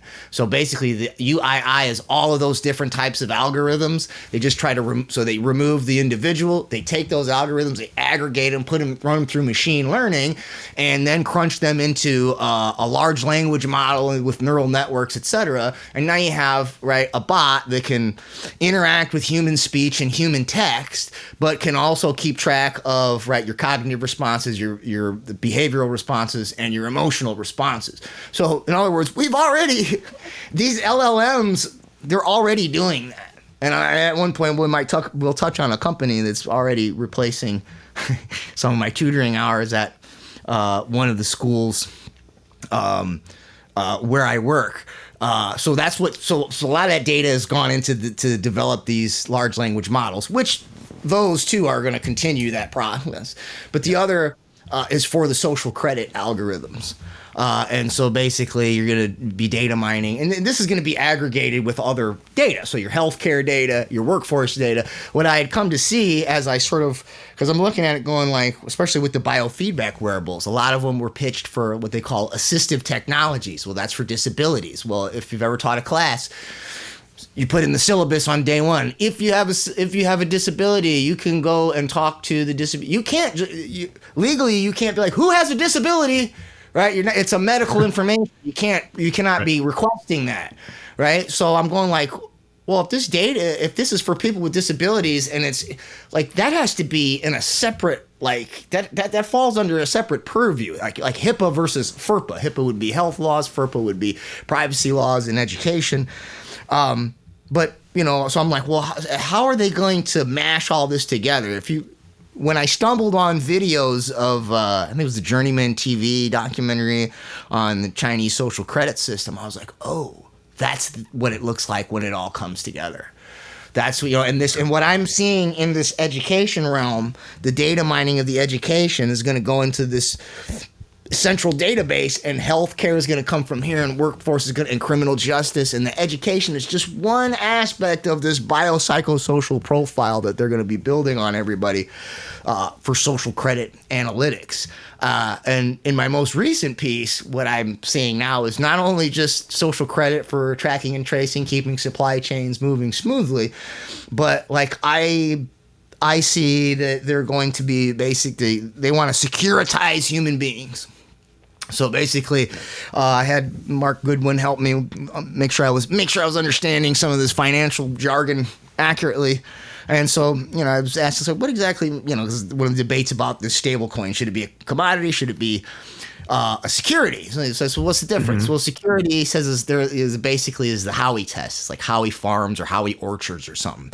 So instead of selling land, they were selling people basically the profits you would make on the fruit that was going to grow there, right? Like you could buy, so it's an expectation of future profits not built into the asset itself, right? Because the land could appreciate in value, but that's not, the security is the part of this other thing that this added value.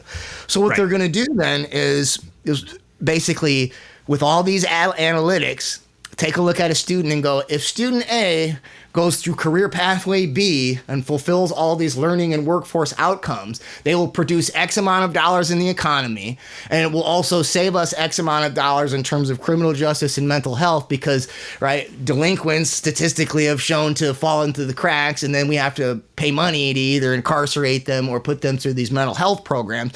So they're going to quantify all of that, put it into a bond, and then have companies, social impact investment companies, foundations, etc., basically sponsor, what I would say basically purchase a human being like a feudal lord, give you tokens to go on this, specifically for this particular career pathway, for this particular ed tech device, etc. And if the student achieves the outcomes, they get more tokens, they keep going.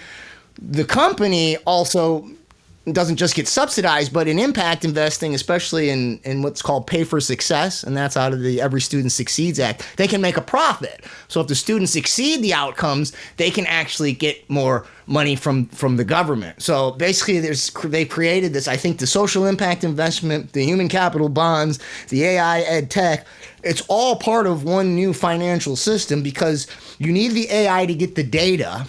You need the data to get the impact investment, but the impact investment company also needs the data to get the money from the government, right? And so that's kind of how I see what is the real purpose of all your tech. It's the data mining, all that information, all those metrics for those two purposes.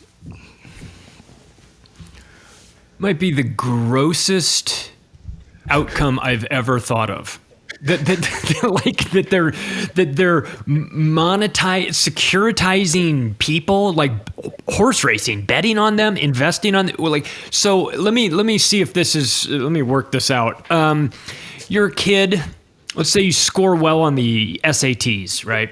You get on somebody's radar. All of a sudden, ding, ding, ding, someone starts watching you. They realize pretty early on, based on the calculations, you're probably not going to be in trouble with the law.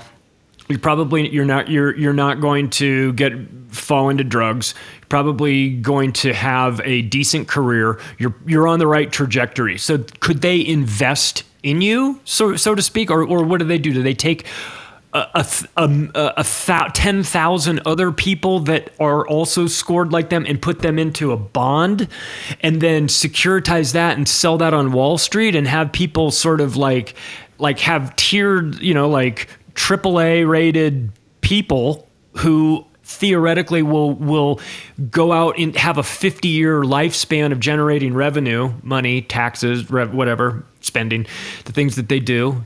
And you have AAA rated, and then I would imagine you have triple B rated, which is like, we took 10,000 people from the hood that aren't going to do much of anything, and you can bet on this if you want, but you're odd, whatever. It's calculated.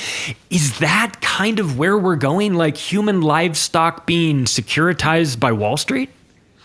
Yeah. And so, the rankings of the different, individuals and their associated bonds, that'll be the difference in terms of risk. It's like, oh, this kid's doing pretty good. This is safe money. I know I can make my money back on this one. It's like, oh, this one, you might not make your money back, but there's going to be other incentives to do that, because this is where ESG stuff comes in. So it's like, the odds that you're going to get your money back for, the children that don't score as high is not, but don't worry, we're going to supplement that with ESG because of the fact that you service those people. Look, I'll tell you, this company that is getting, it took many of my hours already. Okay. It's called Upswing, and it's got, it's not just, okay. So it's got a bot. It's an AI tutor called Anna. I think that's short for analytics, because one of the selling points is that they got the metrics all over the website. Like, oh, our students improved these outcomes by this percent. And, in groups they do, and institution wide, and they have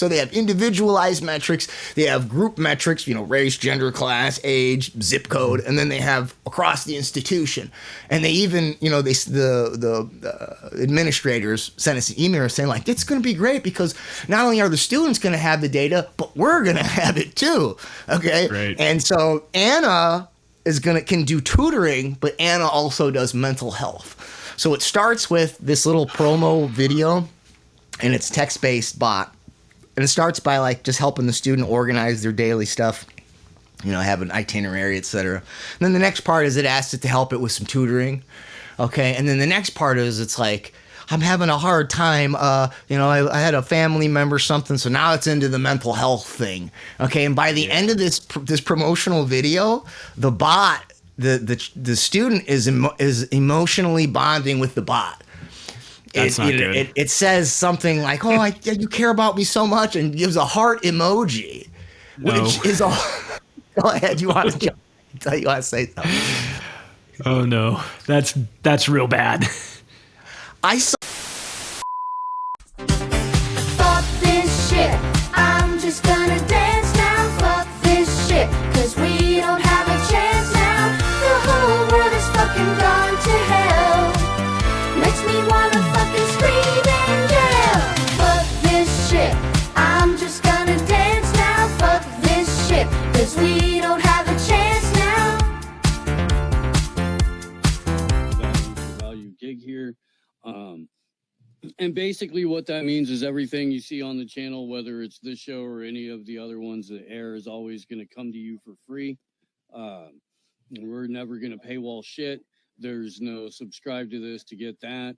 There's no go to the Patreon. Just this show, but all of the other shows that air on the channels, which winds up being 16 a week, 65 a month, 25 different personalities.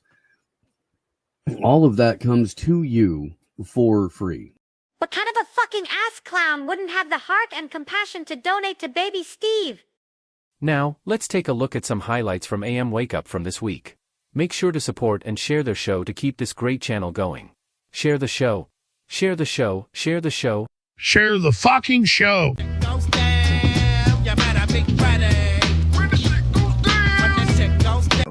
Hell yeah. Hell yeah. So, yeah. That was my weekend and past weekend, my past weekends. That's been it. All right. I would highly recommend going to a free concert over that.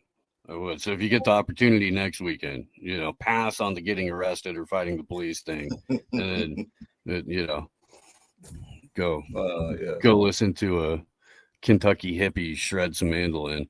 Yeah, that's exactly what I need. So you're saying I should do that instead of have my kids and my wife watch me get my rights taken away and have them be emotionally in distress? You're saying don't do that? Good. It's happened to me, and I wouldn't recommend it. I wouldn't. Man.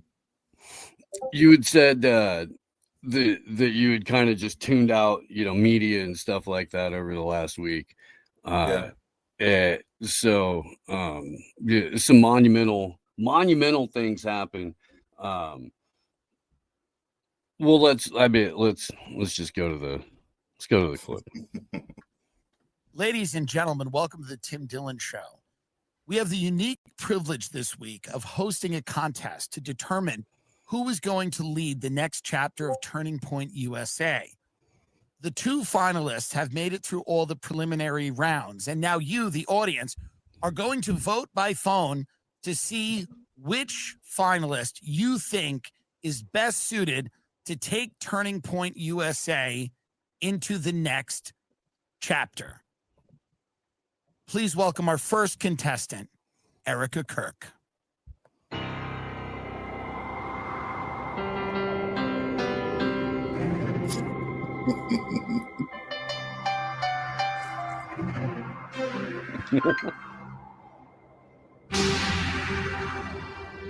There were nights when the winds were so cold that my body froze in bed if I just listened to it right outside the window.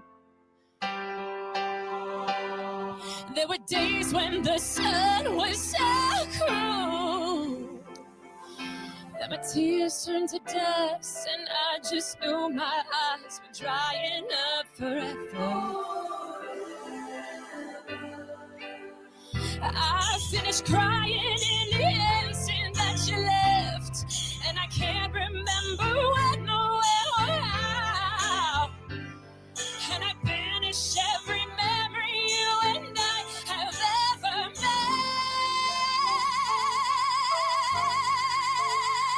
made. All right, thank you. Erica Kirk, everyone. Erica, clearly going through something. Well, it's an honor to have you here.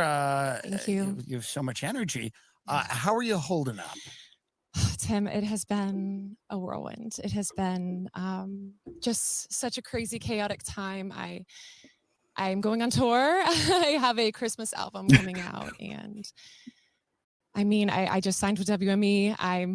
I'm going on SNL and I'm going on Rogan, and I have a Skims collab coming out next month. So it's just a very exciting time. It's actually amazing that's how this is all happening. I did try your smoothie and air one, and it was excellent. Thank you so much. Do you have anything you want to leave the Turning Point fans with? If Israel did it, I forgive them. Erica Kirk, everyone. Our next contestant is Brylan Hollyhand. Hey, y'all. Hello, Brylan. Brylan, let me ask you a question. What makes you suited to lead Turning Point USA, this Christian Republican organization? Well, I have an extensive resume as an 18-year-old. I go to Auburn University. Roll Tide, and I am the biggest Democrat hater in all the lands. Okay, settle down, Brylan. Settle down. A lot of people have criticized you because you've been seen on a private jet, or you have a Rolex on. They say your dad's rich. Or what's your response to them? Well, I would just say my daddy got guns. All right. Well, Brylan, and do you have a girlfriend, a lovely lady in your life? I have girlfriends that I love to go out with. Right. But, nobody No, not some special somebody, if that's what you're asking. Not yet, I'm sure. Okay, and I'm sure you are very excited to bring Turning Point into the next era. I'm going to make my Turning Point jet kiss my daddy's jet. Oh, Jesus. All right. Man. Well, thank you so much, Brylan Hollyhand, everyone. We'll let you know how the Wow. What's crazy is that none of that's too far off, and they really just hid little, freaking Blondie McTwinklestein. They really, it's only been a couple of weeks, and yeah, he's nowhere to be seen right now. They boy, did they fuck that up. They really fucked that up.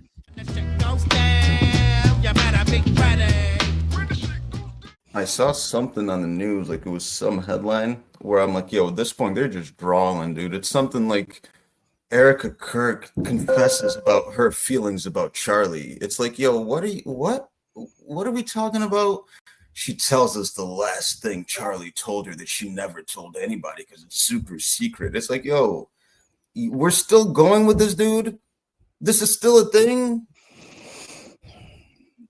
It's a thing because the more that they put this out there, the more the internet reacts to it. And the more the internet reacts to it, it provides justification for the state to go, oh, kids, we tried to just let you go out and play, and you couldn't get along with each other, and you started, ragging on each other. The next thing you know, there's just massive anti-Semitic conspiracy theories everywhere. So we're going to have to clamp down. We didn't want to do it, but you tied our hands. Hold up, Steve. Okay, so you're not joking. And like I said, I've been news blackout for like a minute. It's just been law and case law and more law. Are you saying that somehow Semitism got tied up in this? Well, we know the Mossad thing came early. People were talking about, Mossad did it and Israel did it, and Bibi came out and was denouncing all this. Okay, we get all that. Is that ball still rolling? Here's our esteemed director of the Federal Bureau of Investigation, totally not captured, bought and paid for, hiding deep, dark secrets in that little closet of his, Kash Patel. The simple answer, in my opinion, is social media is wildly out of control, and there's too much clickbait in this country. And one of the things I highlighted at Congress in my testimony last week was, if we want to protect our youth, we got to get more involved in social media and online platforms, because that's where the folks, the assassins of this world, get radicalized. That's where they're the lone wolf actors in general. And so we have to get after that problem set. And I asked for Congress to help in doing so. The FBI director has petitioned Congress to help him crack down on social media so that people can no longer become quote unquote radicalized. Yeah, that makes sense. And we're not even a third of the way into this shit yet. Yeah, no, bro. It's already like, and we're back, and I'm back in all this garbage. We're back, bro. It's just like, I can't take this anymore, dude. At every turn, it's some kind of nonsense. It's like literally more like, the magician's hat where they just pull the fucking, like the bandanas out of the thing tied together. This is what this is. It's like a never ending. They just keep pulling, and Charlie Kirk, and now this, and now social media, and now, are you human? Are you really human? Prove you're not a robot. Click this button. How about just an ID? How about just a digital ID that everybody can use? Because Charlie Kirk, everybody's crazy on social media. They're blaming Israel, dude. I mean, can you imagine? It is insane. It is insane. And it's with the goal of combating that insanity that Kash Patel is, again, petitioning Congress. Here we go. Yeah, I'll run it back a little bit, and then I'll try to let it play for more than 20 seconds. But this is, it's crazy. We want to protect our youth. We got to get more involved in social media and online platforms because that's where we have to get more. Sorry, I know I said I wouldn't get a pause, but that's it. We have to get involved more in social media and online platforms. Yeah, that's the director of the. This isn't a PTA meeting. Yeah, bro. This isn't Wednesday Bible study. This is the director of the FBI going. The secret police of the federal government need to get more involved in social media and online platforms. Doesn't matter. They don't have to hide it anymore. You know, the days of J. Edgar Hoover, like they had to, like the smooth operators, as I call them. They used to have smooth operators where it used to be sneaky, bro.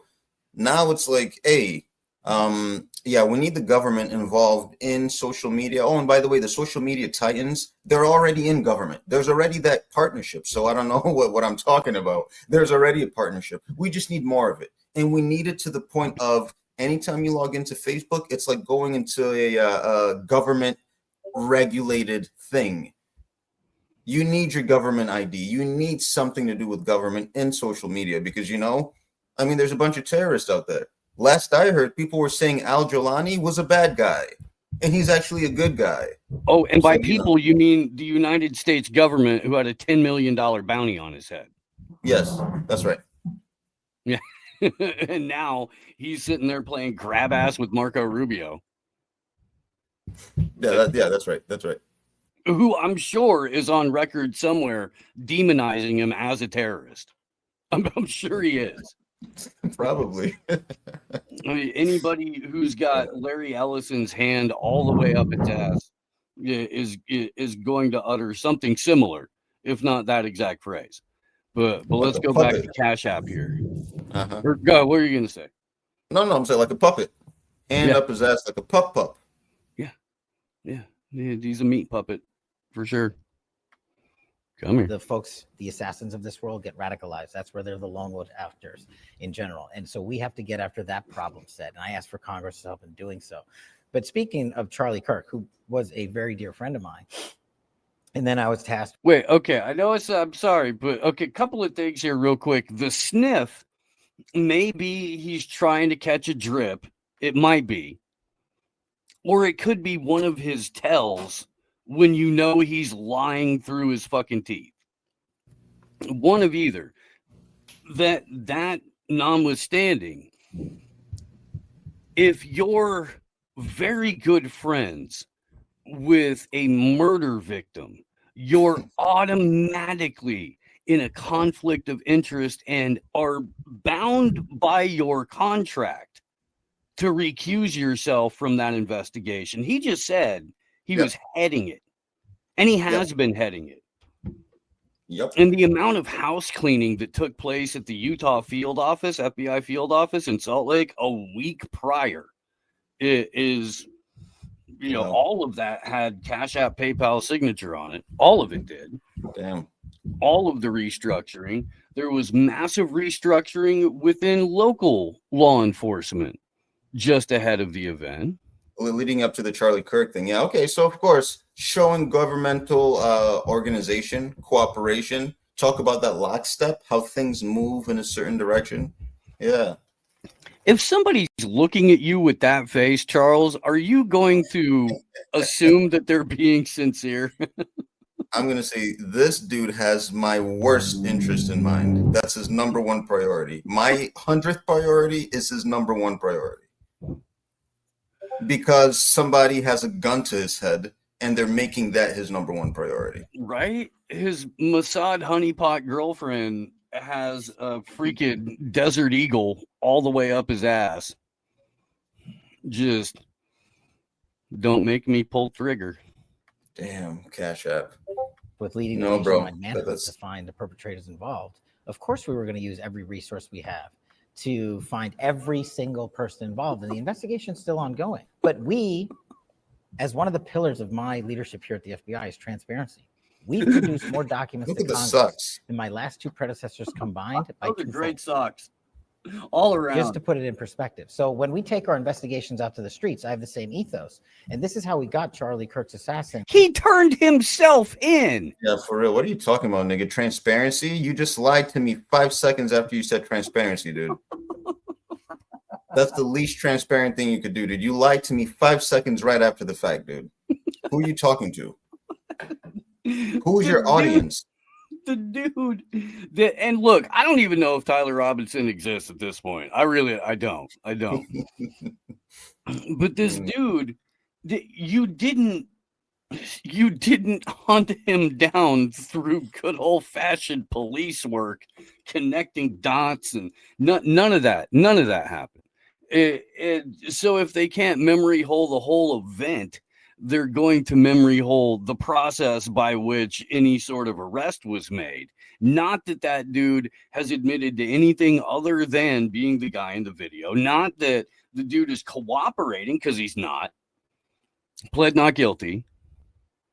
Yeah, what are you even talking about? Like, the amount of contempt for the citizenry that it takes to just sit there and be like, hey, look, whatever you saw with your eyes, whatever you heard with your ears, you're fucking nuts. It wasn't me, baby. It wasn't me. You know, I did what, 4K? 4K? No, I'm not caught until I'm caught in 10K. You know? Yeah, for real, exactly. But she caught me on the counter. It wasn't me. But I saw it on Fox News. It wasn't me. He even turned himself in. It wasn't me. Oh God, dude. All right, I'm gonna try to just let the whole rest of it play out, but it's hard to not hit the pause button when it's a heaping pile of bullshit like that. It's fucking crazy. It wasn't me. I even hit it in the shower. Oh. I've played it before a few times on the show, but there's a barbershop quartet called Afternoon Delight that does a hilarious version of that song. Alleged assassin.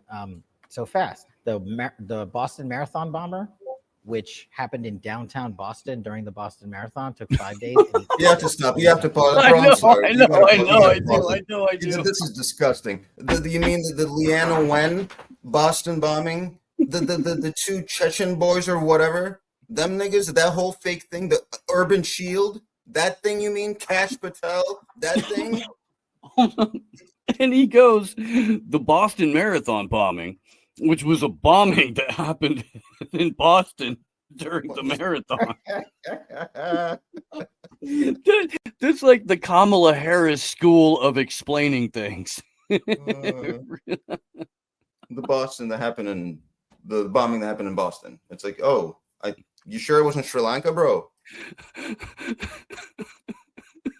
Yeah, bro. Look at his trust me, bro face. This is bad. This is really bad.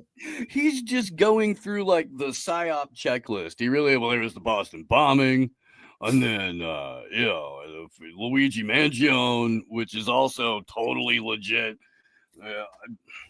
Okay, Cash App. Okay, bro. Okay. There's what is that?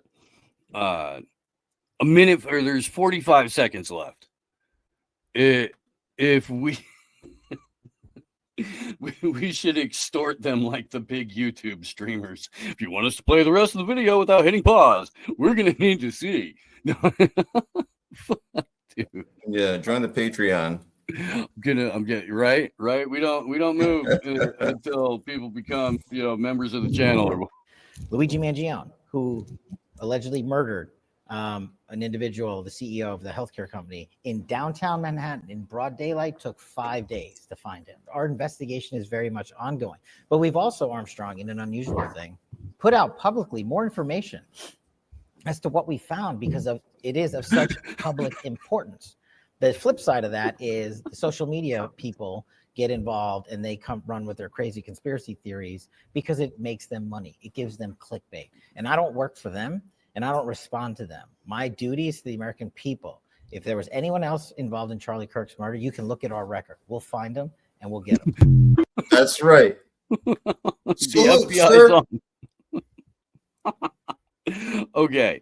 So is he saying that crazy conspiracy people aren't Americans? Is that like a little nod to what we can look forward to in behavior from, let's say, extended privileges given to ICE? Is that something that we can look for when the National Guard and the Marines roll into every major metropolitan area? Oh, you put out this tweet like they do in the UK? Played a clip last week of somebody who got 20 months for a social media post. Wow. There's somebody who was getting like 6 years for it. That's nuts, dude. That's crossing lines that are just way beyond the norm. Yeah. And yeah, the crazy Disgusting. conspiracies. We've got to get more involved in social media. I mean, sure, he is a cartoonish buffoon. Yeah, but it's that kind of, obvious, uncomfortable, lying behavior where he looks more like a pug and less like a human every day. That his lack of credibility has nothing to do with the way the enforcement procedures happen on the ground. Right. You see what I'm saying? So you can always point a finger at Cash App and be like, this fucking schmuck. Guy doesn't know what he's doing. Bought and paid, whatever, blah, blah, blah. Right. The FBI is still going to go around doing FBI shit. They're still doing their own thing. Nothing changes. Exactly. They're still doing their thing.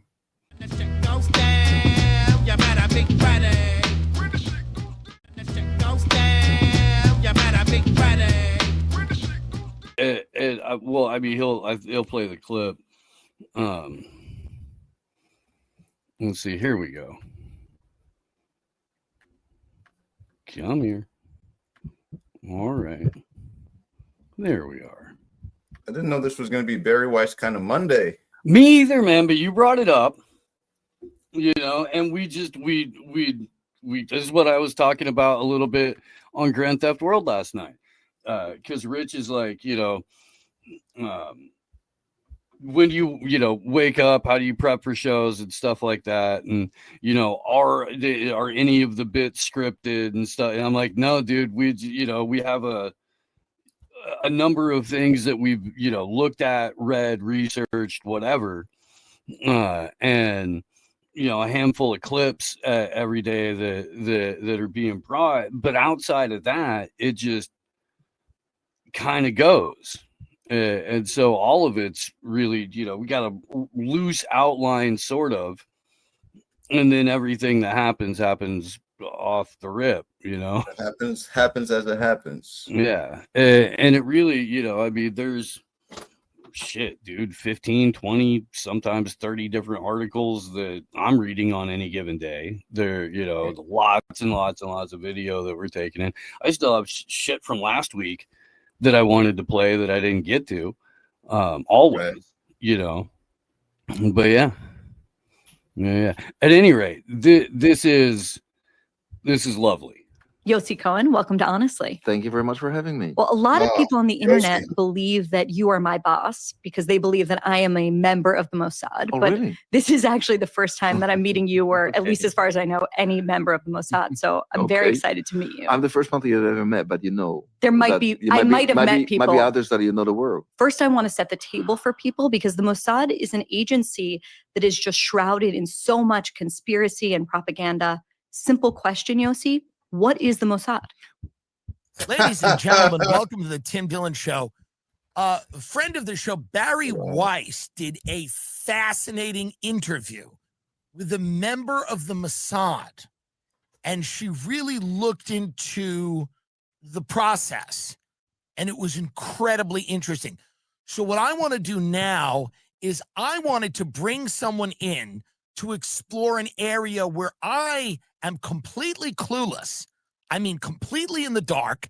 And I wanted somebody to kind of walk me through an area of study that I know nothing about, just like Barry did. So I want to thank you for coming, Chloe. You work at Dairy Queen. That is true, yes. What is Dairy Queen in your mind? What is it? Because people say that they serve ice cream there, and I'm not even super sure what that is. What's ice cream? Yeah, what is ice cream? Like, what is it? Oh, it's like the frozen dessert ice cream. Like a little treat. It is a treat, yeah. For like a frozen kind of it's like an ice. It's sweet. It can be soft or hard. It's chocolate, vanilla. And those are the flavors. Flavors? Yeah. So there's different flavors of ice cream. There's many flavors of ice cream. So that's something interesting to know too. Sure, yeah. Now, what is Dairy Queen to ice cream? What do they do? Dairy Queen, it's a pretty popular franchise here in America. I'm pretty sure it's global, actually. So it's an ice cream store. This goes on for like another 4 minutes. Really drive home the point of what Barry Weiss was doing there. And that's not like, I don't know. It's not the only. Barry Weiss isn't the only person running around pretending like they don't fucking know. Let's see, Tucker Carlson. You remember him? You would probably. I think we would all put him ideologically opposed in many ways to what Barry Weiss has to say. Opposite end of the spectrum, right? One's more liberal, one's more conservative, right? Yes. Well, Barry Weiss certainly also has very strong positions on Israel, as does, Tucker Carlson. One of the criticisms that has been levied at Tucker is that, for years he was just running around with the Kabbalah bracelet.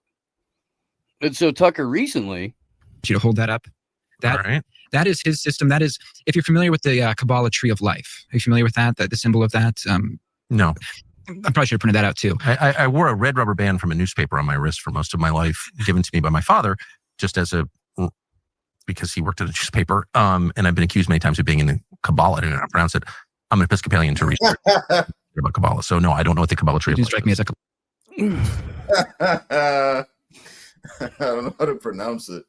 I've been accused of it so much, I don't know how to pronounce it.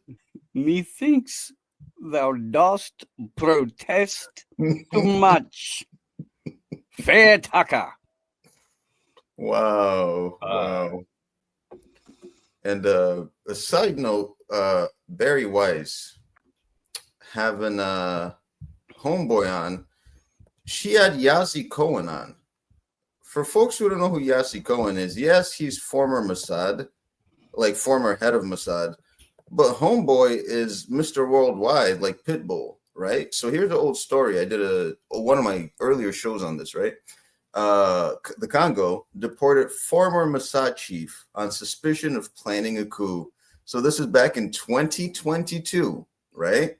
The former head of Israel's Mossad spy agency. So this is for Barry White. Barry, if you're watching AM Wake Up this morning, right? If you're tuning in, this right here is what the Democratic Republic of Congo has to say about your boy, Yassi Cohen. The former head of Israel's Mossad spy agency, Yassi Cohen, was deported from the Democratic Republic of Congo in 2019 after he was suspected of planning a coup against the country's president. Haaretz revealed on Tuesday. So this is the Israelis telling us this. Details on the visit have been covered up by military censor in Israel until now. Israeli news outlet The Market said that Cohen was deported by President Felix Tshisekedi personally after his third suspicious visit to the Congo leader's office. Cohen's visit on Israel's behalf was apparently controversial, problematic, and some would even say dubious. And here's my favorite part. Two of Cohen's visits were exposed by Bloomberg in the first instance. It said that he was accompanied by Jewish billionaire Dan Gertler. Y'all know the boy Dan, right?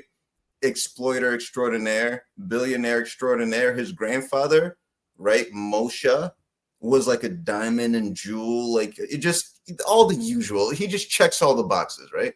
So Jewish billionaire Dan Gertler, he looks like what you think he looks like, who was suspected by the British authorities of paying $360 million in exchange for mining rights in the DRC in Congo.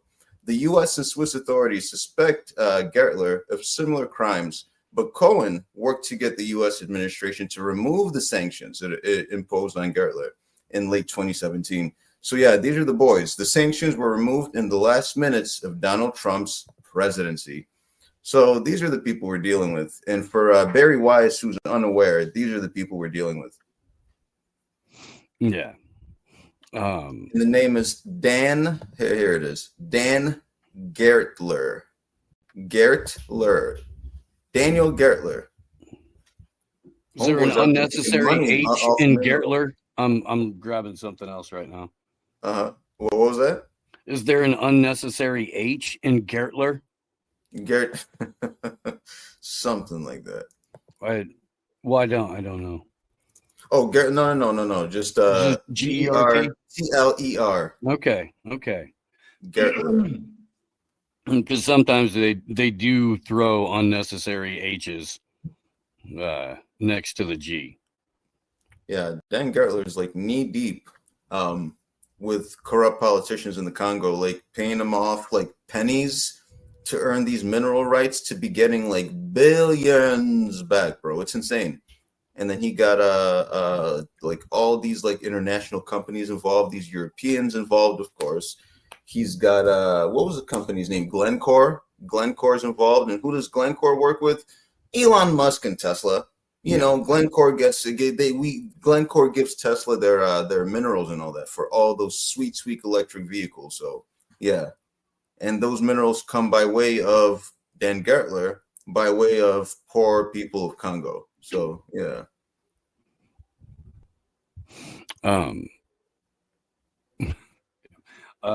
So okay. Jesus. The Barry Weiss thing is crazy. I don't know what the Mossad even is thing is even crazier. What the Mossad actually does, even more insane. And I don't know if you've noticed or not, but like the backtracking on the part of a lot of people, you know, Tucker Carlson.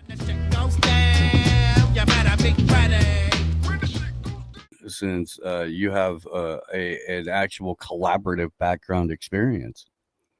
Yeah, I was going to let people know that Matt Finley has been part of like the TNP and AM Wake Up community. You'll see him in the chats and things like that on various shows. He's an artist from Australia. He'll tell you a little bit about, you know, what that experience is like, you know, down there. And also, he is a musician, so he's produced a couple independent records on his own and has a Bandcamp site that you all can find. I'll find the link here and drop that in the private chat, and I'll drop that in the Rumble chat too, Steve, here in a sec. But yeah, I bumped into Matt, say like sometime maybe last year, and he sent me a free copy of his current record that he had going on, which had songs like Don't Be Evil about Google. And he wrote a lot of songs about what was going on during the pandemic too. So, I mean, he automatically struck me as somebody that would fit really well with a collaborative project that I would like to do. And whenever it came down to him doing this latest EP, government approved, he wanted a second set of ears, you know, on the mix. And, you know, producing independently as an artist is really tough because, like, when you hear the same stuff over and over again that you're making, you get demoitis, you get ear fatigue, like you don't catch certain things. And, you know, it's always good to have somebody else's opinion on that. So I offered to do it for him just, you know, for the experience of getting to do music production more. And he sent me some tracks, and it's turned into a great effort, you know, collaboratively. I've learned a lot from Matt. He has a great ear. He has a great, you know, wealth of knowledge about, you know, how things are supposed to be mixed and fit together and everything like that. So he's helped guide me there because, got to tell you, Steve, I'm more of a metal guy. And whenever he sent me the first couple tracks and I sent it back to him, it sounded more like Converge's Jane Doe than than the Ramones and T-Rex like he was aiming for. All right. So all right, I kind of had to refine my process a little bit more to have like music with dynamic in my portfolio. So, but nonetheless, I mean, I really enjoy the music, and thankfully too, because as a producer, you listen to the music a lot, or at least you should. So it's been fun. And then he's done some really interesting things with it, not just like the lyrics, which are great, and definitely fitting of the times of that we live in, especially today. And I'm glad that we got to drop the track on October 7th as a big fuck you to all the governments around the world that are allowing this ongoing genocide to happen. And also as a wake-up call and a little kick in the arse, if you will, to everybody to stand up to the government and tell them fuck you for what they're doing. Well, hell yeah. And with that, let's go ahead and bring up Matt Finley. Welcome to the show, man. How you doing?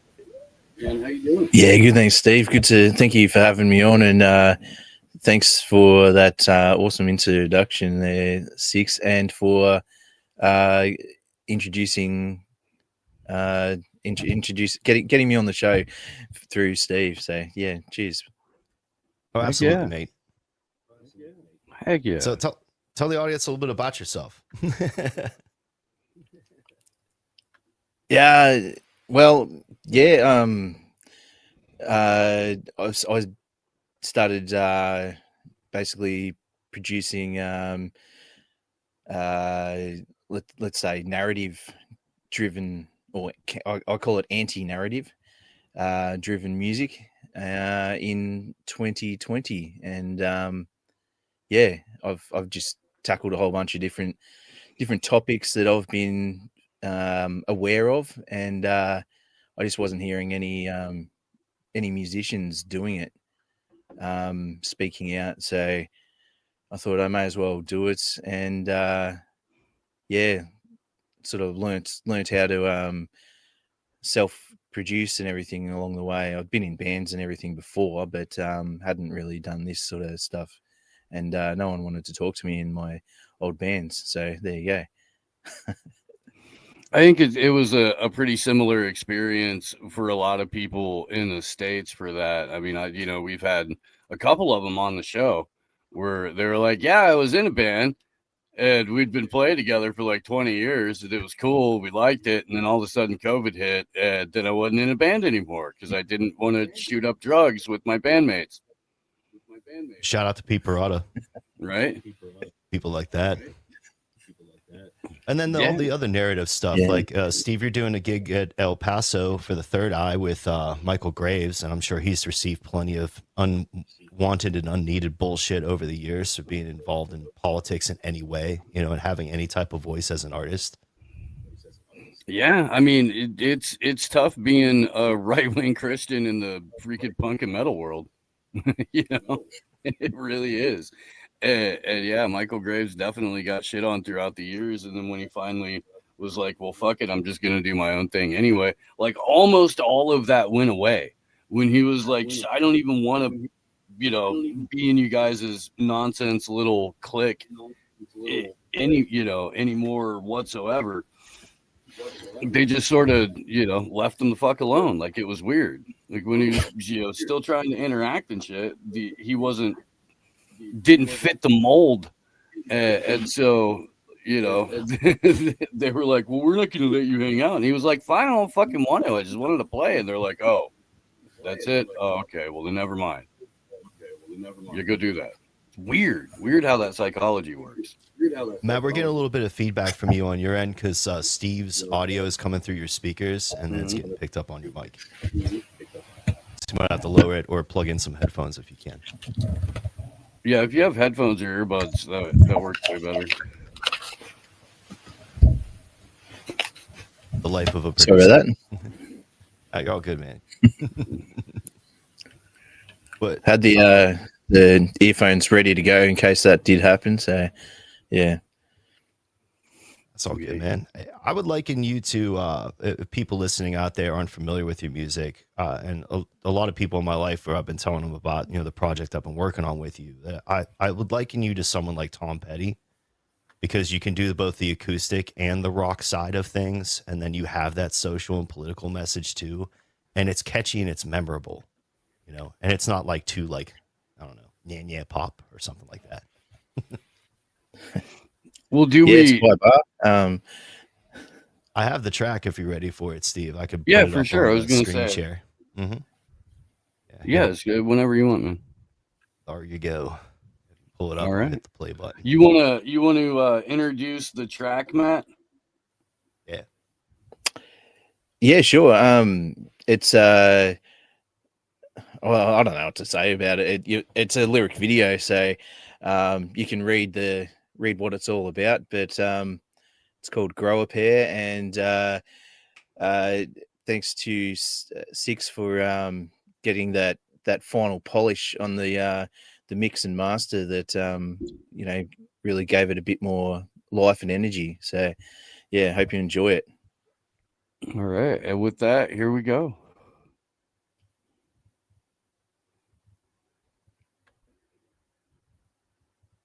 Grow a pair. Come back when you grow a pair, 'cause right now it's all just wasted air. Talk to me when you grow a pair.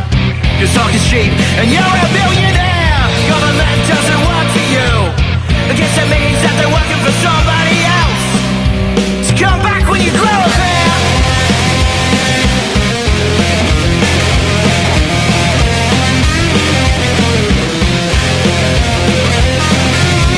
Come back when you grow a pair, 'cause right now it's all just wasted air. Talk to me when you grow a pair. Talk is cheap and you're a millionaire. People trying to murder you, lock you up or willingly enslaved. And all I know is they want you gone. Under 500 million we should maintain. Come back when you grow a pair, 'cause right now it's all just wasted air.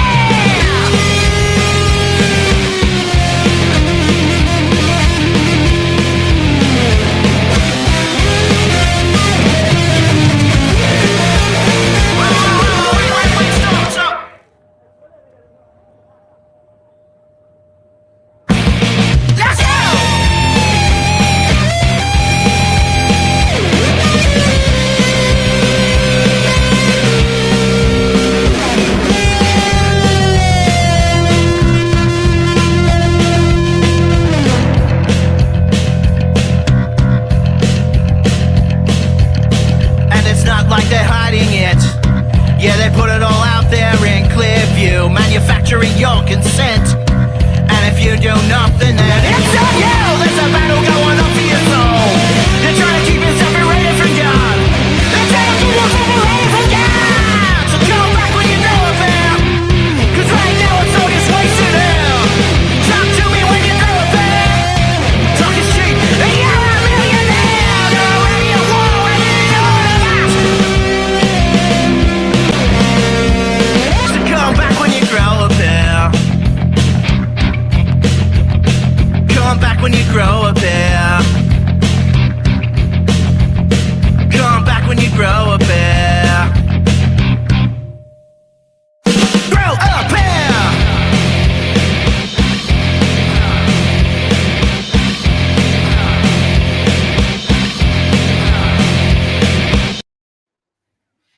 Hell Now, yeah. isn't that what people needed to hear on October 7th? Right? Or is it Right. already the 8th in your land, Matt? I think it's already the Yeah. 8th where you're at. Fuck. About like an hour and a half or something like that. I don't know. Yeah. Thanks for staying up late with us, mate. Yeah, I was just resting my eyes. That's all. I swear. It happens. It happens. I try to whenever I can. We go ahead and bring up Craigie Pasta Jardula. What's happening, buddy? Nothing. I didn't know you were gonna wear your "Don't Trust the State" shirt like me. Second time in 2 weeks this has happened to be. Look at it. You picked the right day for it, brother. You really Don't did. trust the state. And I got the Smedley Butler pin right there, baby. You know? Yeah. That Smedley Butler pin. So I was ready to rock and roll. So what's the meaning of the song in actuality, Matt? Is it like to encourage Americans to grow a pair themselves and Australians to grow a pair themselves and say enough is enough with these governments that are controlling it? Was that the inspiration behind it? Yeah, as much talking as much to myself as anyone else, but yeah. I'll use that Tiananmen Square stuff because that's some pretty some of the best footage of someone, I guess having enough and putting their foot down, I suppose, and dropping their shopping bags. But yeah, that's basically it. But I guess it's up to the listener to decide what they want to take out of it. But it's all in there. And how long before we see similar footage at maybe an ICE detention facility or one of the cities that Trump is sending the fucking National Guard to? Like, how long before we see something like that, right? Well, I mean, if you're a Washington D.C. resident, you've seen it. If you're L.A. or a couple of the different areas where the wildfires went through, you've seen it. It's I don't know if it's going to be a regular occurrence this year. It's not an election year this November, so they might hold off on tanks in the streets for. There is an election, but it's just not a. Yeah, I mean, there's a congressional governor. I mean, Gavin Newsom has an election, right? No, is that this one? No, he's termed out in 2026. He's out. He's done. That's right. He's out next year. So, yeah, it's still 2025. We're not doing midterms yet. I'm in the future. Whole year away. I'm sorry. Yeah. How was Third Eye? If you're in the future, how was Third Eye? It was amazing, man. The bartender, super hot. Pasta's living in 2026. He has the talking bidet, but it only talks in Japanese, so he doesn't understand it. It goes, Konnichiwa! What's up, Six? Konnichiwa! What's up, Pasta? It's great to be on the show with you again, brother. It's been too what long, fucking man. year is it? I feel like you went in the future, I went in the past. We haven't done this shit in a while. Nah, I was just so excited. It's like, as I'm coughing up a lung here, I had a very bad physical year, just trying to get healthier. And I think I've turned the corner. I keep saying I think that because I have a chronic inflammation problem that I've been directly dealing with. But this is kind of exciting. Next week, in less than 10 days, we'll be at the Third Eye Carnival and able to go, not on prednisone like I had to go to the Nashville one. I'm pretty excited about it. I feel like, Diana Ross, I'm coming up. Let's go. See, instead of ginger root, you should just have sex with like 3 gingers. That should cure it. Third Eye Carnival. We're looking for gingers. I'll be by the bar pouring the drinks. Yeah, baby. The bullies from the Christmas Story are going to show Pasta up and be does. like, we heard you were looking for a pounding. Ooh. It's just 3 guys that look like that dude that played Smalls in fucking Sandlot. Right. I met that dude many You're times. killing me, He was Smalls like guy. 40. We brought an extra coonskin cap. Yeah. He was so much older than this character in that movie. Yeah. Child actors have a fucked up life, man. It's I've watched a couple like mini docs and things like that on their stories and everything throughout the years, and especially the people that grow up in music. Michael Jackson being one of them, like huge influence on me and the music that I've ended up listening to, and all the concerts I've been to. That was my first show ever seeing him, but his life was fucked up, man. Like Joe beat the shit out of them kids. I was close to a childhood actor when she was an adult. When I first moved to California, I was very close with Alyssa Milano. Her brother is like still one of my close friends. I mean, I haven't spoke to him in a little while, but yeah, I was close to that family. You know what I'm saying? And I don't know. I mean, I guess some people made it through unscathed, if that's what you want to say. A good Italian Catholic upbringing, gravy on Sundays to get you through it. Well, Corey Feldman made it to Dancing with the Stars this year, so there's hope for us all. Well, he talked about a lot of shit. I mean, you know what I'm saying? So and the whole Me Too movement started with, and tied in with Michael there. With Lissa. So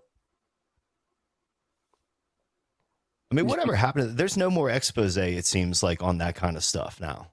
Like, it seems like all that, the Me Too stuff and everything's just gone away. Oh, we lost Matt again. Yeah, that's because nobody cares. Six. Nobody cares. Everybody kind of already figured out did everybody freeze but me? Did I freeze? I'm not frozen, but it Okay. looks like Pasta is. Pasta's frozen. Matt dropped off. Was Yeah, StreamYard well, just maybe like there was booting a- people? Was Yeah, that there was me? a What was that? tectonic plate shift on the flat Earth, and Matt fell over the edge of the Earth. So goodbye, Yeah. Australian people. We'll miss you. Tell him to come back when he grows a pair. There he is. There he is. Yeah, yeah. Come back when you grow a pair, buddy. Fucking perfect. Oh, my internet's not playing well today. Oh, shit me not. Like last night, I'm sitting down. I'm doing a clip for Headline USA that I put out this morning, and as soon as I sit down to edit it on fucking StreamYard, the internet goes out. I'm like, I pay for browser editing. Browser don't work. Some bitch. So called an audible, and it ended up working out pretty good. It just doesn't have this stupid little AI text print on it or whatever, which I think is kind of annoying anyways. Usually you can just do subtitles on most of the fucking platforms anyway. Are you coming to the Third Eye 6? You know what, man? I would love to, but my schedule sucks asshole. Like, it is the worst. The reason why I had to stop doing my show was because, you know, I took a gig where I'm on call like 6 days a week with this shit. So, like, I don't have a day off except for Sunday nights. So I had to drop my show. I do Headline USA's Headline Rewind. I do all that in production Sunday night and drop it Monday mornings at 9 a.m. Eastern. So I just, time-wise, I would love to have the extra time to come down and party with you all, because really, like, the whole fucking ethos, not only of the Third Eye, but of this show, like, the reason why I was on with you guys like 2 years ago or some shit like that was because, like, we're running along the same train track, I think, like, of just like how we built our shows, our communities, what we talk about, the types of characters that we are and we express here on our various shows and platforms. Like, so yeah, I would love to be a part of it. I'm fucking stoked that Zoe's going to be there. I'm happy for her. She just as a tip, look out for that audiobook. You'll be finding some music from number 6 on there. And I did the promo for her vigil too, which I could pull up here in a second. I gotta fucking find it. But she's doing a vigil outside of the Gates Foundation on Valentine's Day, where Pasta, they're going to light candles underneath like the bags, like the lanterns and stuff. And they're going to put names on the bags of all the fucking people that died because of the shots and COVID. Just think about how awesome that could look, what that could do in people's eyes if they see that shit on their Twitter feed or something. My friend just, our commie, Steve would accuse her of being a commie. What do you call online commie? It's not accusatory. She's out up in the open and she's also, I mean, it is accusatory when you say online communism, because we're talking about a certain commie, okay? And you know that. She just attended this thing I couldn't go to because I had business. Shut up, Steve. Yeah, she's a commie who doesn't believe in any of the COVID protocols, the shots, and the bullshit. And, you know, took a stance. Nonetheless, she just went to this conference, Steve, and it's really interesting. It was this one doctor, Dr. Lapido, who's the Florida Attorney General, once showed up. But this one particular doctor with this other group of doctors, Dr. Villa, her name is, have been taking some data on the shot. And it's just mind-blowing the way a lot of, and it's stuff we talked about years ago on this show, about the way the shot is following like the lines of AIDS, of people with AIDS, like the same, they're looking in other areas and whatnot, this data they're coming up with, and it's almost mimicking it, you know, with the turbo cancers and everything else. Wasn't there like a dependence enhancement theory that was out like years ago talking about all this? I think our friend Ryan talked about it on TLAV. Late fall of 2020, we were talking about stuff. Matt, like mute that. up while you're typing, bro. Sorry.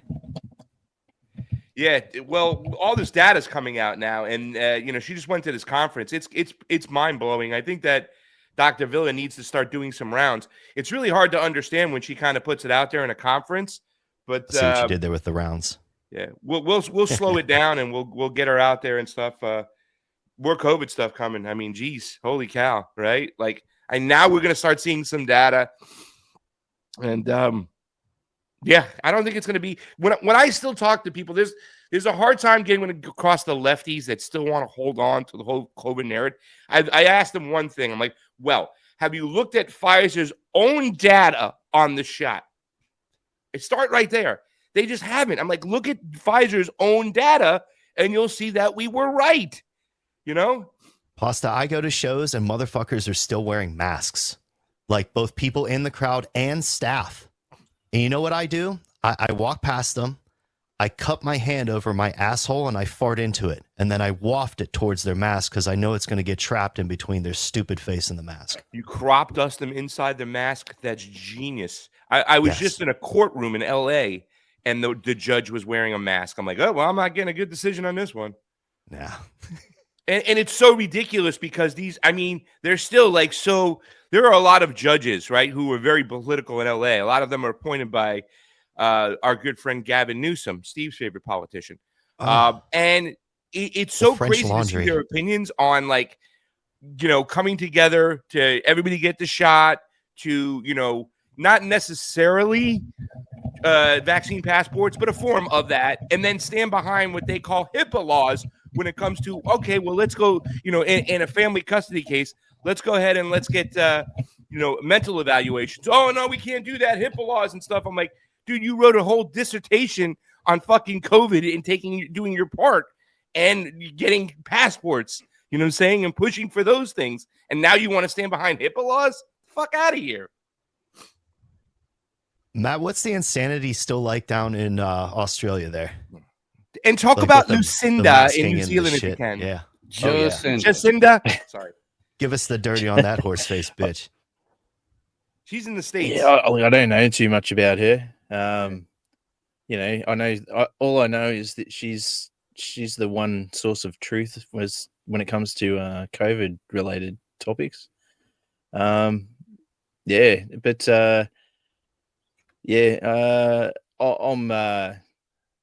based in Melbourne at the moment, and we had the longest lockdowns in the world, I think, and the dictator absolutely loved it. He was up on the telly and on Facebook live streaming every day.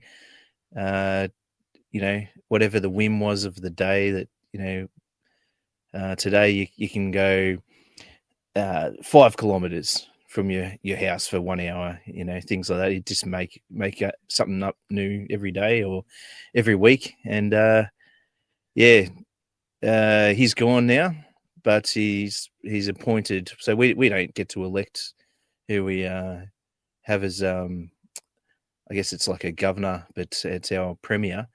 We don't get to elect them because they just hand it on to the next person. And we're stuck with someone else now that's, you know, just as bad, really. We've just put in, I don't know, like spent millions of dollars on machete deposit bins because they've decided to ban machetes because of all the machete violence that we've got. And told everyone that they're illegal now. So you'll have to find something else to attack people with.